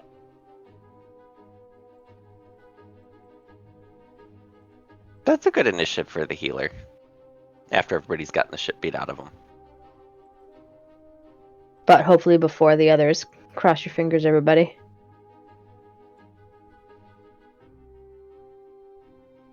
Indeed.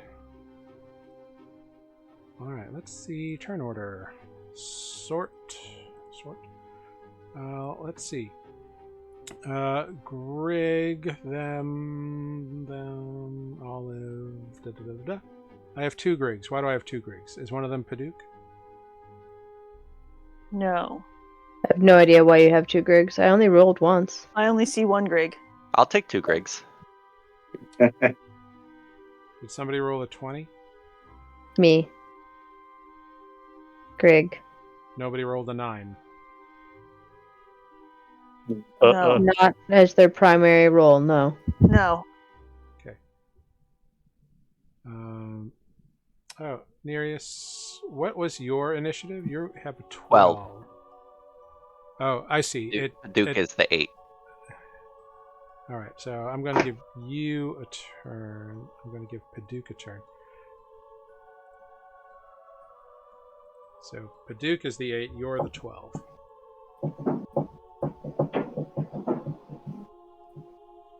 why Greg had a 9 there. We're going to get rid of that. All right, cool. That means, Greg, you start this off. What are you going to do?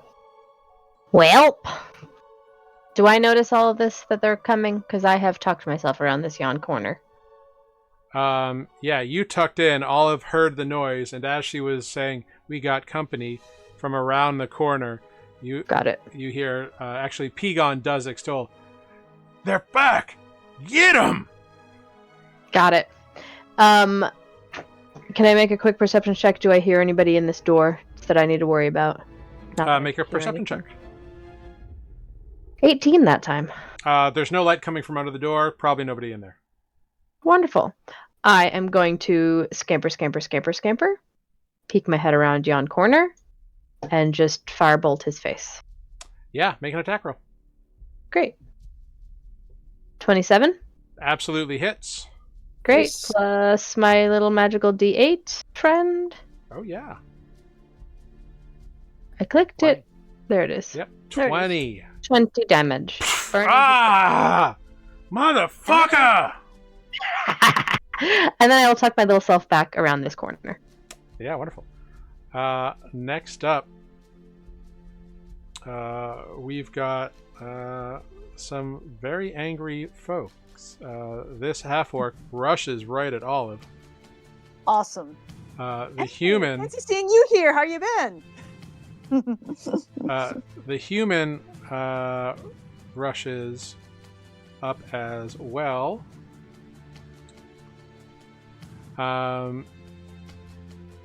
She's got a big old honking mace that she's just smashing at you, Olive. That's a 14 to hit. Yep. For 5 bludgeoning damage.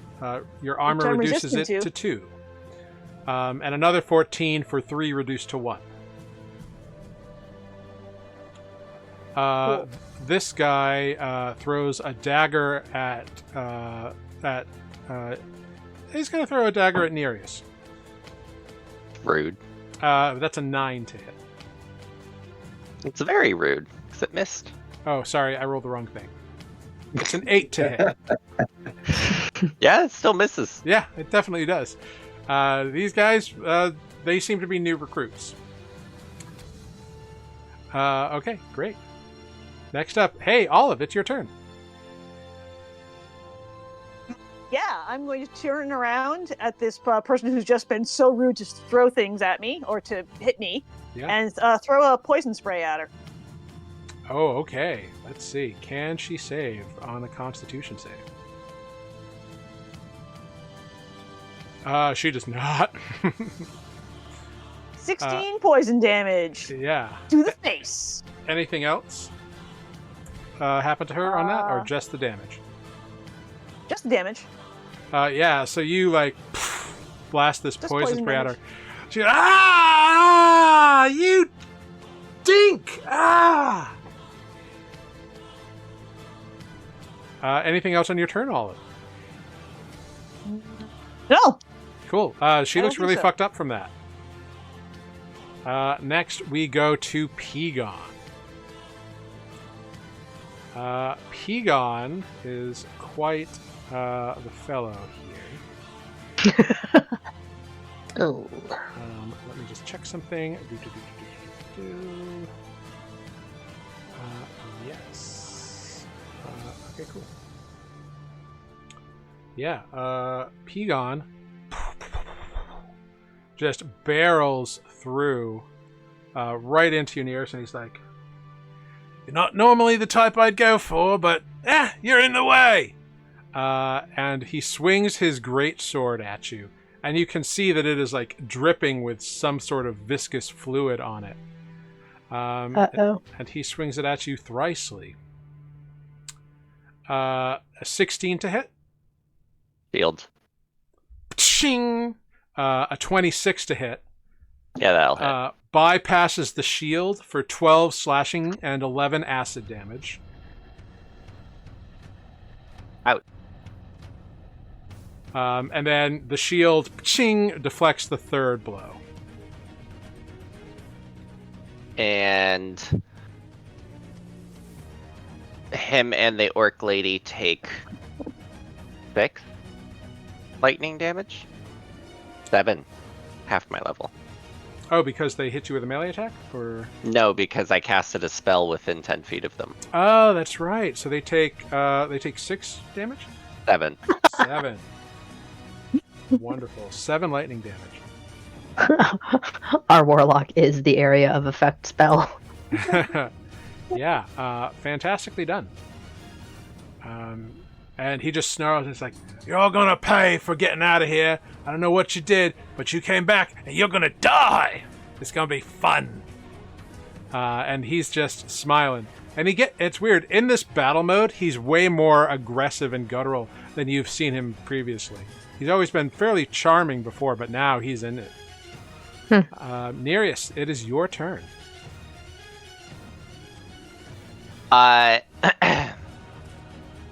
Nereus is going to start just like glare at what's his face? Egon. Pegon? Uh-huh. I almost said peon. The same thing. But his eyes are just gonna like turn black while staring at him, and he's gonna cast Cause Fear. Ooh. All right. What save is that? DC 20 Wisdom. Ooh. Let's see. He rolls a 21. He rolled a 19. Fuck. Well, he still I takes 7 lightning damage. yeah, he does. I can't believe he rolled that well. And Nereus is just gonna bonus action Tempestuous Winds back away from him. Yeah. The winds. Defect is all yours. And with that, it is Defect's turn. Oh, Defect is going to rage. Yeah, buddy. He'll swing over to here. He'll say, "I'm the one you want." And I will swing my busting sword.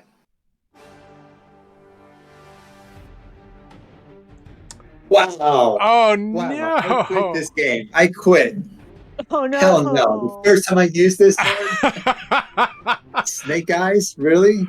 Oh no! Wow. Oh. Defect, you've not used this yet in combat, and you are so used to the force of a great axe, which you don't quite need, so you overextend yourself, and you fall prone, ending your turn. I didn't mean like that, Defect. That brings us to Paduke with Grig on deck.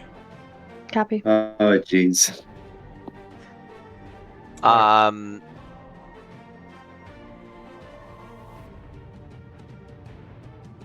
Does his invisibility...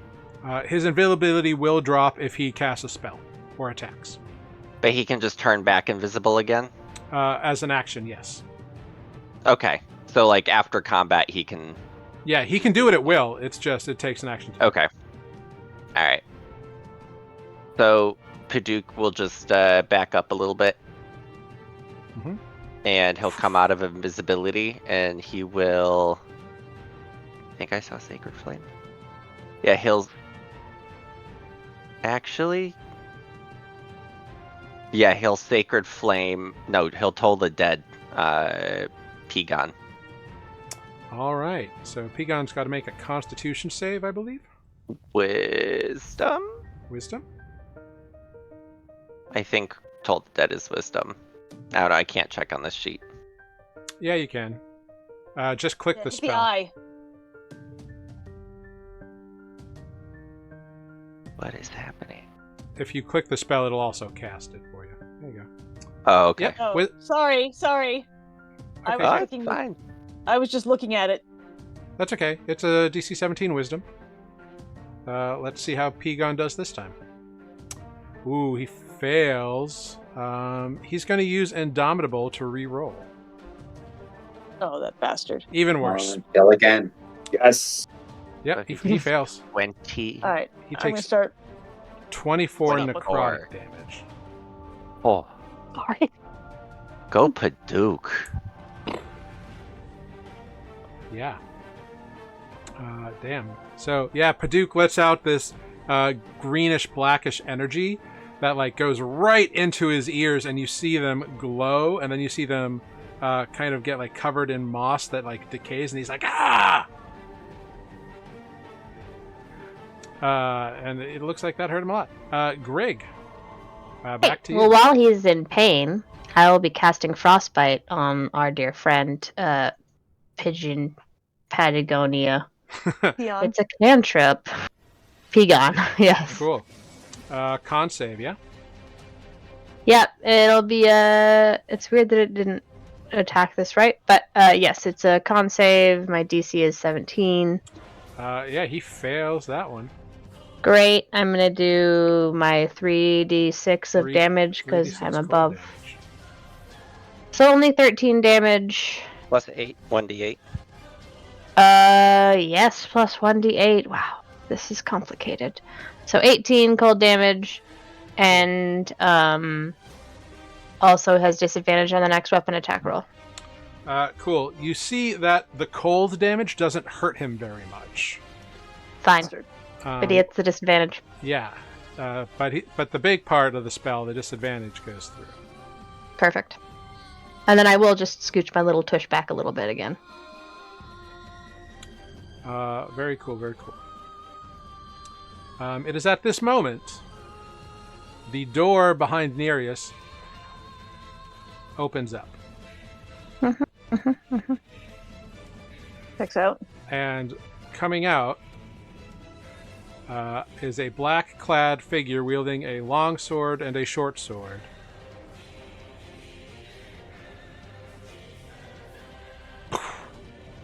He's like, ah! And he's going to swing at the first person, which is Nereus. So, that's a 15 to hit. Shield. Bounces off the shield. A 20 to hit. Just hit. For 9 slashing damage. And his short sword comes back around, but glances off the shield. Sweet. And he takes 7 damage from that, right? Mm-hmm. That is wonderful. Oops. Fantastic. Next are our thuggy friends here. This guy moves on up and can't resist taking advantage of someone who's prone on the ground. Don't blame him. Actually, no. Pegon's engaged with you, so he's going to help his friend attack Olive. Great. That is a 6 to hit, which misses, and a natural 20. Well, hold on. Because I'm raging and I'm next to him, does he get disadvantage attacking Olive? Double check. Maybe. Check what Bear Totem is. Bear Totem, 14th level. While you're raging, a creature within 5 feet of you that's tall. Yeah, it would qualify. So he's got disadvantage, which means the 6 is correct, and it also means, unfortunately, that it cancels out the advantage from his pack tactics and still gets him a natural 20, because it's the first roll. I tried. But hey, that was a great remembrance and a good way to keep me honest. Thanks for trying, Defect. So, natural 20 for 11 bludgeoning damage with his mace, reduced to 5. Reduced to 5. The half-orc swings twice at you. That's an 18 to hit for 3 bludgeoning damage reduced to 1, and a 9, which misses. Great. Which brings us back to Olive. Boy, howdy does it. Olive's a little bit irritated. Understandable. And how irritated am I?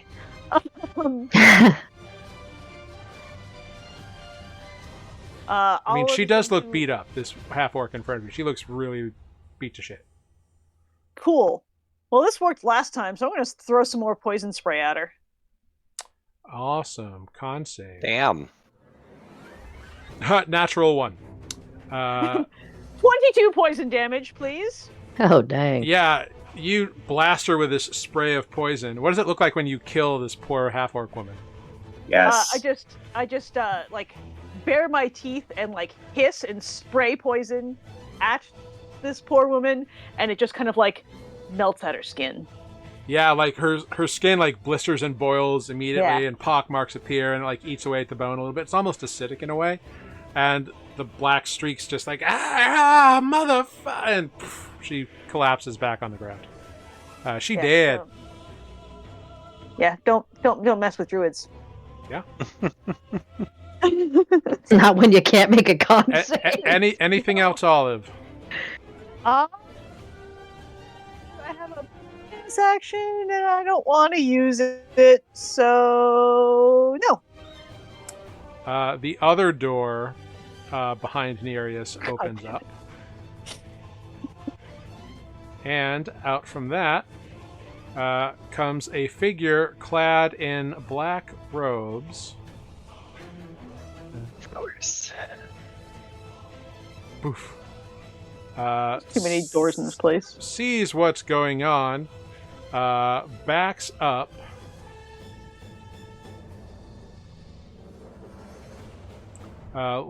looks at the weird kind of area we got here, and not knowing what else to do, a bolt of fire hurls towards, I guess, Paduk. That is a 25 to hit Paduk Oh, Mhm. man. for 8 points of fire damage. Oh, that's fine. Which brings us to Pigon. Nereus, you are on deck. Pigon would have advantage on this attack, but he's got disadvantage. Boom. And he's going after Defect. So it's a straight roll, which is a 16 to hit, which misses.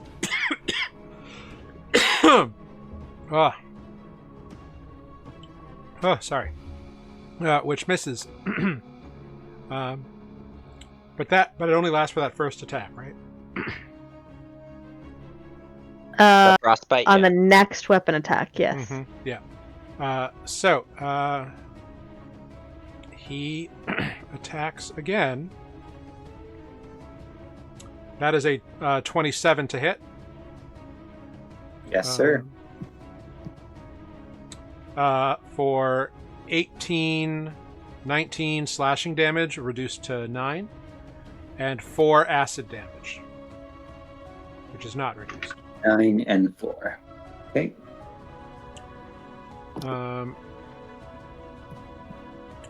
Defect grants pack tactics to people adjacent to him, Right, okay. which nobody is. And third attack at advantage, 26 to hit. For 18 slashing, reduced to 9, and 9 acid damage. So what was the first number? It was 18, so reduced to 9. 9. So 9 and 9. Okay. And you see that he kind of like focuses on himself for a minute, and you see him kind of like force his wounds to close.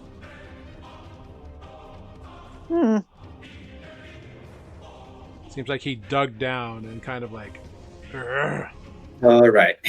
forced himself to Like he does. Nereus, we're up to you. Nereus is going to run forward a little bit. In doing so, he's going to grab Paduk, Okay. and then we're going to cast Thunder Step. Yeah. Yeah, you are. The third level? Yeah. And we're going to to subtle spell, transmuted spell. If I can find it. There it is. Mhm. Alright, so it's gonna be changed to, I'll just stick with lightning. Not make noise down here. Lightning Smart, very in smart. the DC 20 con saving throw from the 2 people. The robed figure fails, as does the sword wielder. Alright. They both fail. So go ahead, transport yourself, and roll damage. So 15 and then another 7 lightning. So 22 lightning damage. Wonderful. And then they're just gonna appear back here. All right, fantastic. You disappear. Cool. And as I do that, I wink at the sword wielder. Yeah, he gets and kind of like shakes and gets electrocuted. Yeah, he looks pretty fucked up. Cool. Defect, you're on the ground, getting attacked by a acidy sword. Defect will get up, and he's going to try that again once more with feeling this time. Yeah. Wow. Oh, Wow. Are Wow. you kidding? Yeah. Go ahead.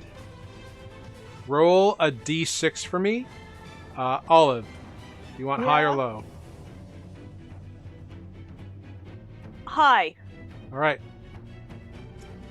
Defect, roll a d6. Defect, you overextend, almost hit Olive, but pull back on it and fall prone again.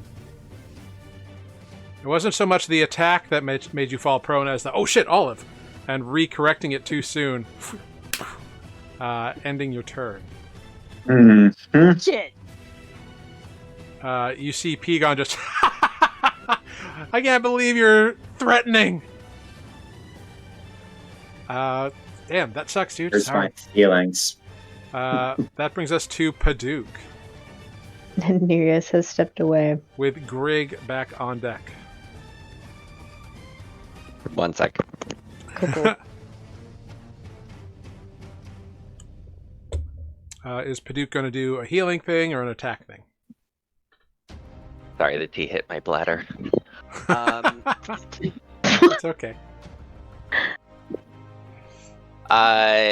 We'll toll the dead again on the guy Pegon. All right. Yeah.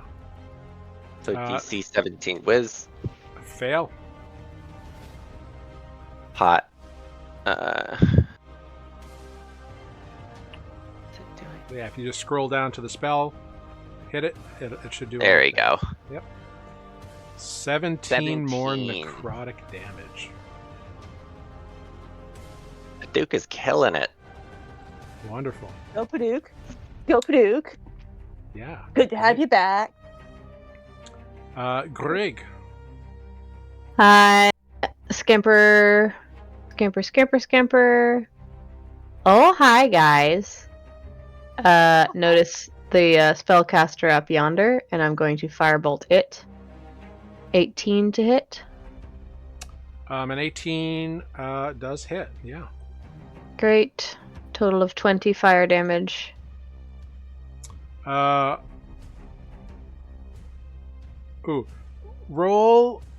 a d20 for me.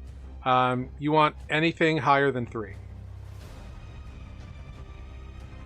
7. It is not a tiefling. It is not resistant to fire. I looked at the picture and was like, I wonder if the picture is real or not. Yeah, it's the stock photo for this particular NPC. That's kind of what I was. So it's a human woman, and she is immolated. She dead. Yeah. Great. That's great. Now I'm going to bonus action in my goblinness, disengage and scamper back. All right, yeah, very cool. All right, Grig, following that action, our friend over here with the swords comes up on Olive. Poof. Yeah, I bet he does. Yeah, he just charges right down, and 2 long sword attacks with a short sword attack. That is a 16 to hit for 6 slashing damage. Yep. A 13 to hit. That's my armor class. 11 Just slashing damage. And a 9, which misses. So that's Yep. no concentration spell, so you're good. Yep. Next up, the guy with the mace is going to wail at you. He's got Wait, what guy with the mace? I thought I killed the guy with the mace. No, you killed the half-orc woman with the mace. There's the human man with the mace right in front of you here. Oh, okay. He also has a mace. He does. I see. Caught up. Great. They really just want to hit you on the head. Again, defect is causing him to have disadvantage, but he's got advantage from pack tactics. Yep. So it's a straight roll. 2 of these.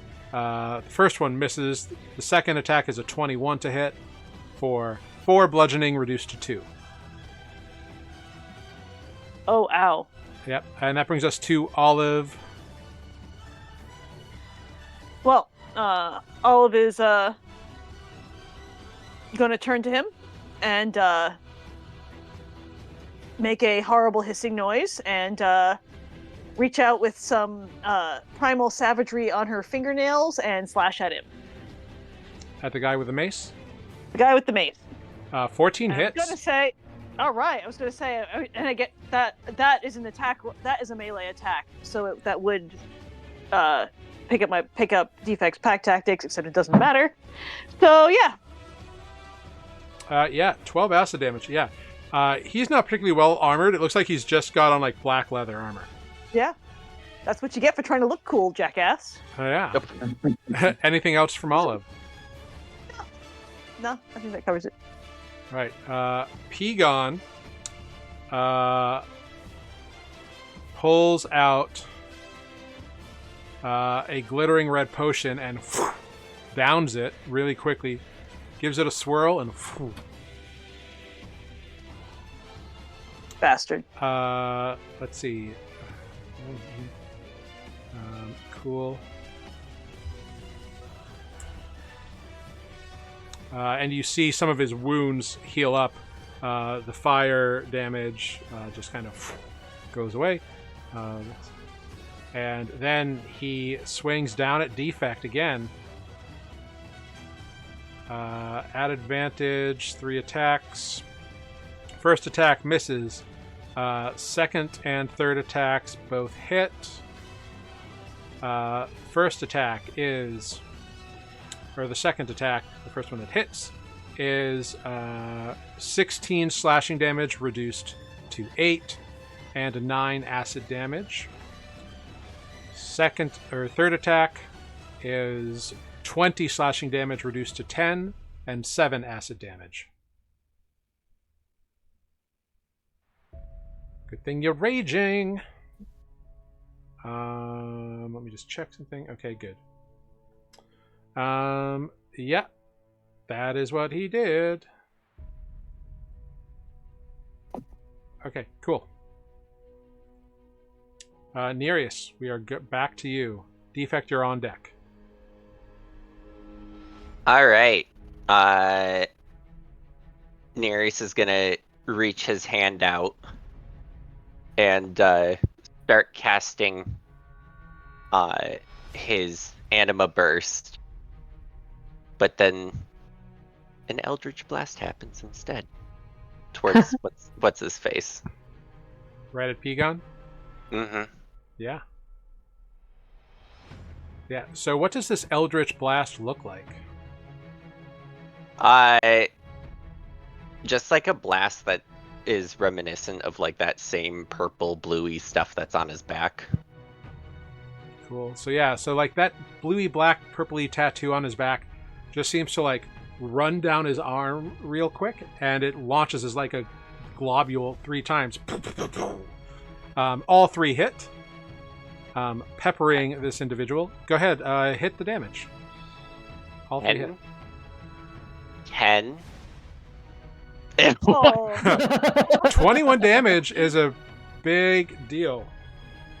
Yeah, we just did max damage on 2 of them and then minimum on. It's hilarious. Yeah. Kind of ran out of steam. Cool. There. Blew your shot early. He was very surprised at what was happening. You see Pigon like puts his arm up and kind of takes a defensive stance and blocks some small amount of that damage. But still mostly peppered to death by it. Fantastic. All right, Defect. Hit him this time.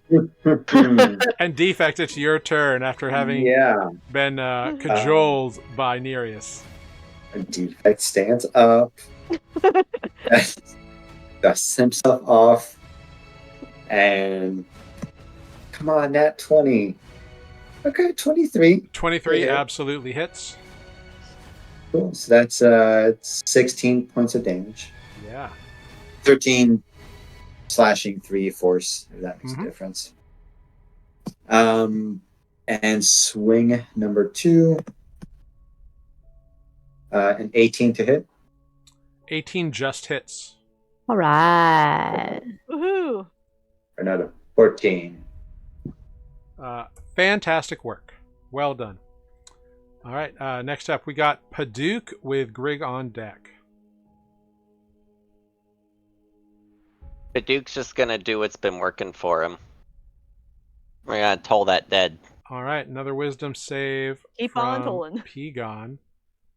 Yeah, he's feeling bad. He's going to use his Indomitable again. And again, rolls worse the second time. Eat shit, Peon. Yep. So go ahead. 14 necrotic damage as his ears go like rotted black again. It's like this crazy fungus is like taking over and like squeezing down on him and then falling away. Well done, Paduk. Back to Grig. I'm going to frostbite Pigon again, if I can Alright. do so with this positioning. Yeah. Just make It's anything I can see within range. Yeah. So. Yeah. Yeah. You can do that. Yeah. It's magic. Go for it. Okay. It's not yeah. I cause frost to appear on them rather. Oh than- yeah, it's not even a targeted spell. It's not just a save. ray. Yeah. Yeah. Yeah. It's totally fine. Yeah. Cool. He Great. makes a DC con save. 17. He does succeed this time. Okay. So he takes no effect. Correct. All right. Cool. Anything else on your turn, Grig? Oh. I'll take 2 more steps back. All right. Cool. Our sword guy kind of looks at you, looks at Olive, and kind of weighs the options. You're too close to his boss, so he's gonna go for Olive again. Yeah, she's just gonna glare at him. Yep. 2 long swords and a short sword. That's a 20 to hit for 5 slashing, a 13 which misses, and a 13 which misses. Oh no, 13 hits you, doesn't it? 13's just hits, yeah. So that's another 15 points of slashing, all considered. Damn him. Which brings us to the guy with the mace. Olive, you're on deck. Yep. Again, disadvantage, advantage, cancel out. A 16 to hit for 4, reduced to 2 bludgeoning, and a 10 will miss you. And that brings us to Olive. Cool. Well, it seemed to work really good on the guy with not wearing very much armor. So she's going to turn around and slash out at our friend with the mace again. Oof. Okay. Which is unfortunate. Did you get advantage? I do get advantage, so it's an 11. You don't have advantage on him. You'd have advantage on Pigon. Anybody within 5 within feet 5 of feet defect. Pack tactics. Wolf Olive totem. is 10 feet. Yeah. No. Any enemy who is Enemy within 5 5 feet. Oh. Oh, yeah. So I yeah, get it. Totally I get right. it on that guy. I wouldn't get it on the sword. All right, which is good. Which an 11 is his armor class. So he takes the 15 acid damage. Perfect. You literally have to crit fail to miss it. Fantastic. That's great. We like this. I'm then going to look over at defect. Yeah, he and, looks really throw- fucked up. Really fucked up. All right, you can have. Defect looks really fucked up, or Yeah, he's been. No, beat to sorry, shit. the guy with the mace looks really fucked up. Oh. All right. I mean, it after looks that, sort of fucked after up. that slash attack. All right. Olive's gonna look over at defect and just throw a healing word at him for five healing. Very cool. All right, Have anything some else? healing, Olive? defect. The little baby scratch just heals over. Like, Yeah. Yep. thank Yeah. you. One of the dents buffs out. Yeah. All right, Olive's turn complete. Pigon grabs another vial, swirls it around, and chugs it. Cool. Okay. He's just sitting there drinking. Yeah. Yeah, you don't know what's going on, but apparently he's got a few health potion-y things.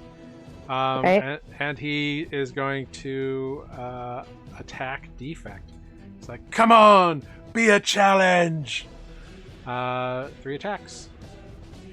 I kind of want to disintegrate him. The first Right, attack save it. misses. Too bad. The next 2 attacks both hit. The first attack for 12 slashing reduced to 6 and 13 acid damage. And Damn. the second attack for 12 slashing reduced to 6 and 7 acid damage.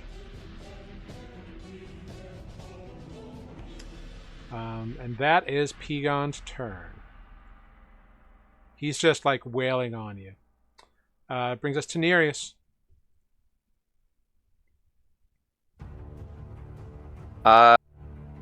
Defect, you're on deck, followed by Paduk and Greg. Mhm.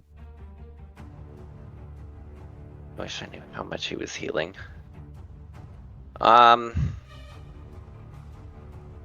It looks like a glittering red potion. That's all you know.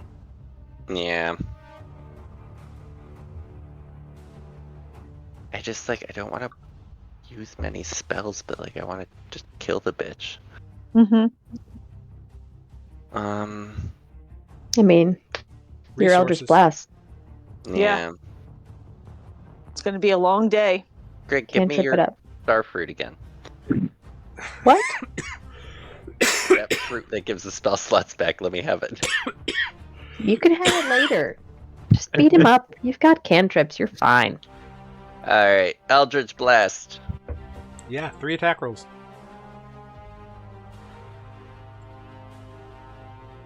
Boom, boom. Boom. All 3 hit. 3, 5, Uh-huh. 10. All right, 18. 18 damage. As 3 more molts of that like purpley black blue energy just and they just like splatter on him. It's like, ah! And he's like, fucking cheater! Defect. Nereus just yelled, with gusto! With gusto. There we go. Yeah, 30 will Almost hit. done. Almost a nat 20. So yeah, that's 14 14. damage. And Yeah, he kind of like tries to block, and you see he manages to like shave off some amount of the damage.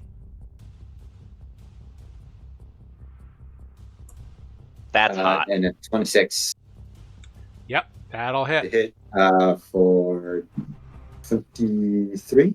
23, yeah. Yeah, he's looking a little worried now. You're getting the hang of your sword now. This Right. is what Yeah. happens when you use one weapon the entire campaign. Yeah. Right. Yep. It was a really good weapon, okay? We are on to Yes. Paduk. Yeah, just saying, with the axe, you never hit me. He didn't hit you with the sword yet.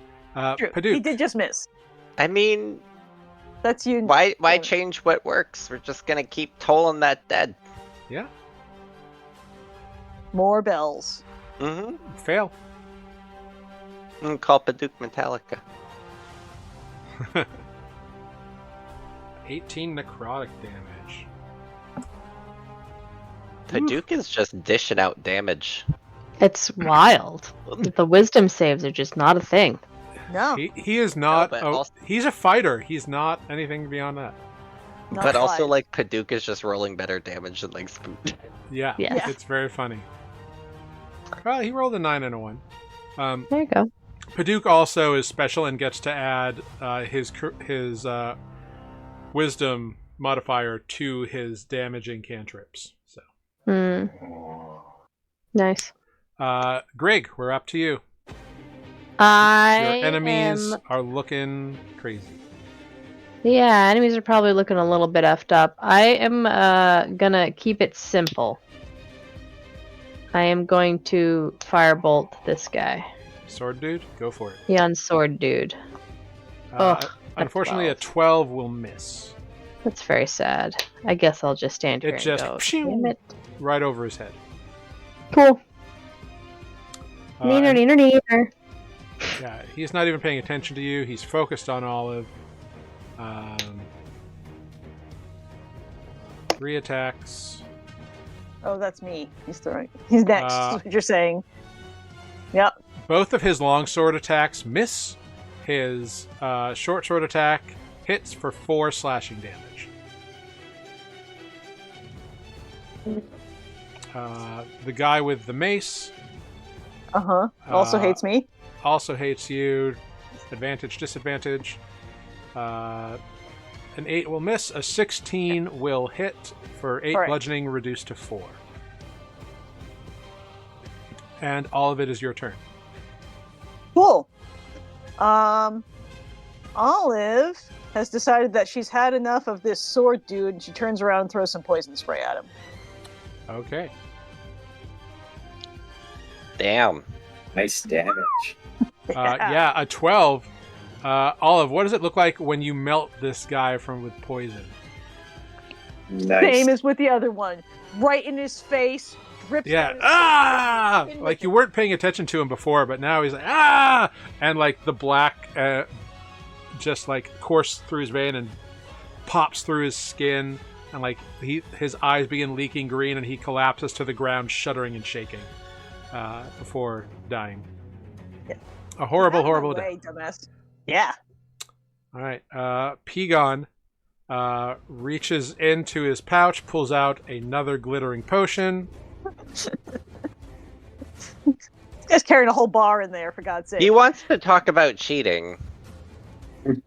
Well, Come you on. are kind of attacking him when he's only attacking defect. That's not cheating. He did hit Yeah. me. It is to him. He started it. So he does that. Oh, he rolled pretty well that time.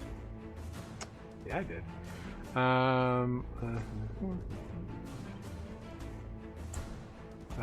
He feels better.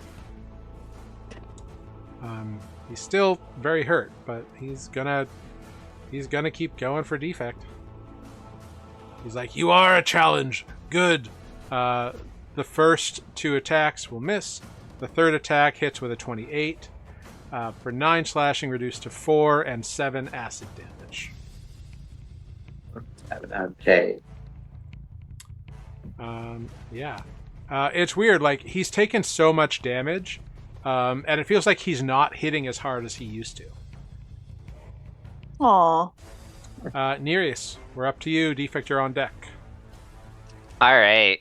I'm just actually going to hold my action. I'm gonna hold Eldritch Blast for Pigon and shoot him as if he starts to go to drink another health potion to hopefully fuck him up Okay, and like make him spill.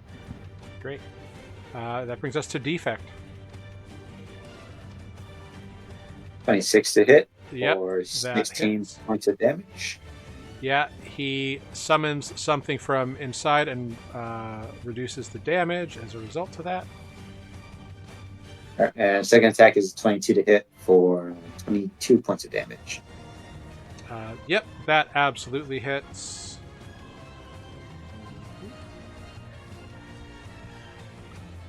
Yeah, that hurt a lot. All right, cool, well done.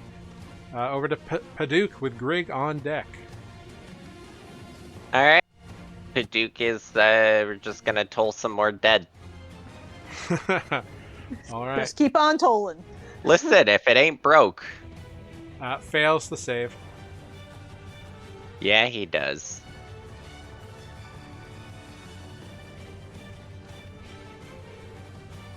Oof, It's incredible what happens when the What? dice support Yeah. you, right? damn. The dice love Paduk. They do. Paduk is the chosen of the Mistress of Glens.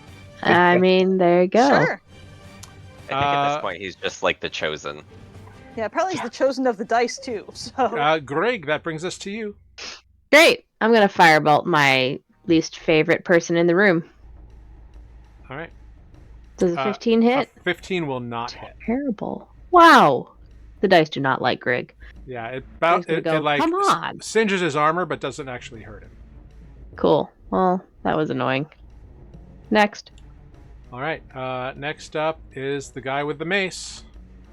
cool. He hates me. He does, but he no longer has advantage, so it's a disadvantage. Oh no, Pigon's next to you, so it's still straight roll. Sure. That is a 20 and a 22. Sure. What did I roll on that? I don't know. What did you roll? Ah, got it. Cool. For a total of 8 bludgeoning reduced to 4 and 5 bludgeoning reduced to 2. What did I just do? And all of it's your turn. Cool. He's pissing me off. I'm gonna spray him with poison now too. All right, go for it. The fate of everybody just. He rolls a 17. He resists the poison. He's like, shit, and ducks. He saw what you did. I saw this. So sad. He's like, not again. And that brings us to Pigon, who does not even bother reaching into his pouch for whatever reason, and just makes 3 attacks. And you can see he's almost going into a battle frenzy, just like 3 attacks. Oh shit. The first 2 attacks are critical hits. Oh. Oh. Okay. Okay. So, Bring it. let's see. That is 28 reduced to 14 slashing and 18 acid damage on the first strike.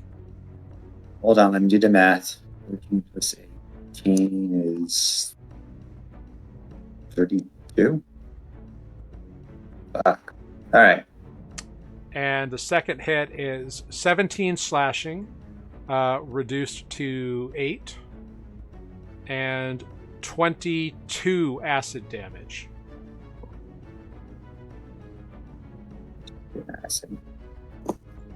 The third attack, you managed to block and parry off with your greatsword.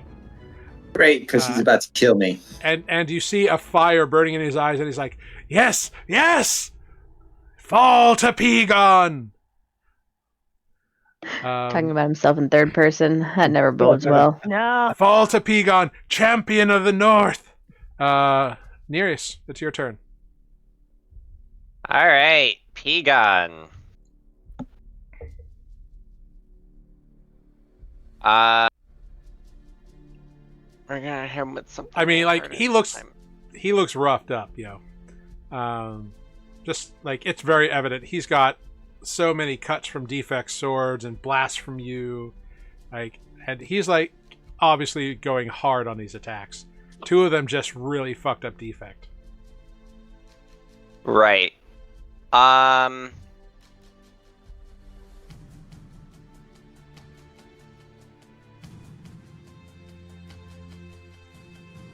We'll just keep on keeping on tonight. 1, 2, natural 20. 3. Yeah, that'll hit. All 3 will hit. So go ahead, roll damage. So 18, 26 damage. He's going to attempt to reduce that. He reduces it by a small amount. It's 26 in total. Mm-hmm. 25. Sorry. 9 and 9 is 18. Yeah, 25. Okay. Oof. Yeah, he is like staggering on his feet. Anything else, Nereus? No, that's it. Yeah, he's you scummy spellcaster. Defect. We are up to you. 23 to hit. Defect, a 23 will hit. Defect, how do you kill Pegon, champion of the North? Oh wow. So yeah, I'm nearly dead. So I imagine that Pegon sees an advantage where he swings down his weapon, and I just last second just step to the side and with his guard down, just drive the Buster Sword right through his chest. The massive blade just buries itself halfway through this guy and bursts out the back. His rent armor, and he looks at you. He's like, "No one's beaten me before. Good job." I'll say, Pegon's a stupid name. Fuck Vicious mockery. you. And his body just like goes limp over your blade as you draw it out, and his body collapses to the floor. It's Paduk's turn next. Actually, you have another attack, and there's another attack. No, I have a bonus attack because you killed him. Yeah. And this human, his eyes go wide as you just like slayed like the toughest dude he's ever known, and he's like, "Oh shit!" He's pretty squishy. 24 to hit. Defect, you lop off his head. You just. He's should have went for him first. he is down. He's gone. He had 5 hit points and an 11 armor class. Like, whoa, wow. Yeah, like he was. I don't think you could miss him unless you rolled an @1. Well, to be fair, I did earlier. Several times. That was against Pegon, though. That's a different story. Yes. Yeah. So, all your enemies have been defeated. Pegon, champion of the North, is dead at your feet, Defect, which feels fitting since he seemed to like target you for some reason. And although I'm very, very, very hurt. And we'll pick up there next time on Nuuli Forged. That will be all for this session. Well done, everybody. You have successfully re-infiltrated Kraghold and slain one of the people who fucked you up last time. Nemesis. Yeah. Yeah, it seems like they're a lot easier when they're not all together. Who knew? Funny that. Yes. Easier. And when the dice cooperate. Dice also help. All right. Well, I mean, they cooperated for us. They didn't cooperate at first for Defect. No. Correct. Mm-hmm. Paduk was having a great night, though. Yeah. Paduk is the chosen of the dice, evidently. Yeah, he's doing a good job. Well done, everybody. Let's go around and say our goodbyes. I'll figure out who we're going to raid. Let's do this action. let's start at the bottom with our newest sorcerer warlock, Nereus. This is your source lock, Nereus. Tonight went Yeah, actually worker. pretty well, so better than I imagined the first fight was gonna go. Yeah. Oh, there's a dog. Yes. Well, we'll see you next week. Next week? Yep. Okay, we'll see you next week. Fantastic. Thank you so much. Moving on up, we got Olive. That's me. Hi, I'm Sarah, and I've been Olive. And if you're just tuned in and wondering what the heck we're doing here, there's a whole lot of backstory for you to watch on YouTube, where we are NUULIFORGED, Nuuli Forged. You can also follow us on all manner of social media, which has exploded so much in the past several months that I can't even tell you which ones we're on anymore, but most of them. Like us, follow us, all those good things. We thrive on attention. Thanks for watching. Love it. Good job. Great. Next up, we got Greg. Hello, I'm Craig and Amber, and this is Zydeco. Thank you for watching. My dog is Fluffy. I hope that you have fluffy things in your life that give you joy. Human, Yay, Fluffy. animal, inanimate, joy. No shame to the body pillows. It's all good. Exactly. Whatever fluffy joy you Whatever have, fluffy you enjoy it. Yep. Right. Some of us are a little fluffier than others, so it's okay. Your fluffiness brings me joy, Jared, even though I'm not petting you currently. No. Never, actually. Never, exactly. And then at the top of the rack, we got Defect. Thank you guys for tuning in. I've been Mike. I've been Defect. Catch you next week. Wonderful. Thank you all so much. Thank you all so much for watching. Thank you, lurkers. Thank you, Ives Got It in chat, for being very active and helping us out. Always appreciated, man. Thanks so much. I'm Jared, your humble dungeon master here on Nuuli Forged. We'll see you next week on March 6th. Hey, it's a leap year. Everybody enjoy your extra day of February tomorrow. Ooh. It's And, tomorrow already? When did that happen? I know, right? Yeah, there's an extra tomorrow. Who knew? Don't even get me started about time. Yeah. Wibbly wobbly, timey wimey stuff. It's bullshit is what timey-wimey. it is. Fucking So bullshit. much That's right. wibbly wobbly. Cool. January was 3 years long. February Yeah, was apparently 3 we days. we play this every week more or less, except when we're busy and can't or whatever. But we try to play it every week. This is the final arc, so whatever happens here could be the end. I've got it. Fantastic news. Happy pre-birthday. We will wish you a birthday next week. Happy unbirthday. Happy unbirthday. We're gonna raid the dungeon run. They're a lovely crew over there. They're playing some D&D. Thank you all so much for joining. Hop in this raid. Let them know over there at the dungeon run that they have been newly raided. We appreciate you. Be kind. Be safe. It's a fucking mess out there. Try and put some positivity out there and try to, I don't know, help make the world not a shit show. I don't know how else to say that. Be kind. Enjoy So yourselves. fluffy I could die. Yeah. Apparently, be fluffy. That's the other takeaway from this. Yeah. But we will see you all next week. Hopefully, we will have the whole team next week. We'll see about that. And that's all. Thank you all so much. Have a good night, everyone. Bye.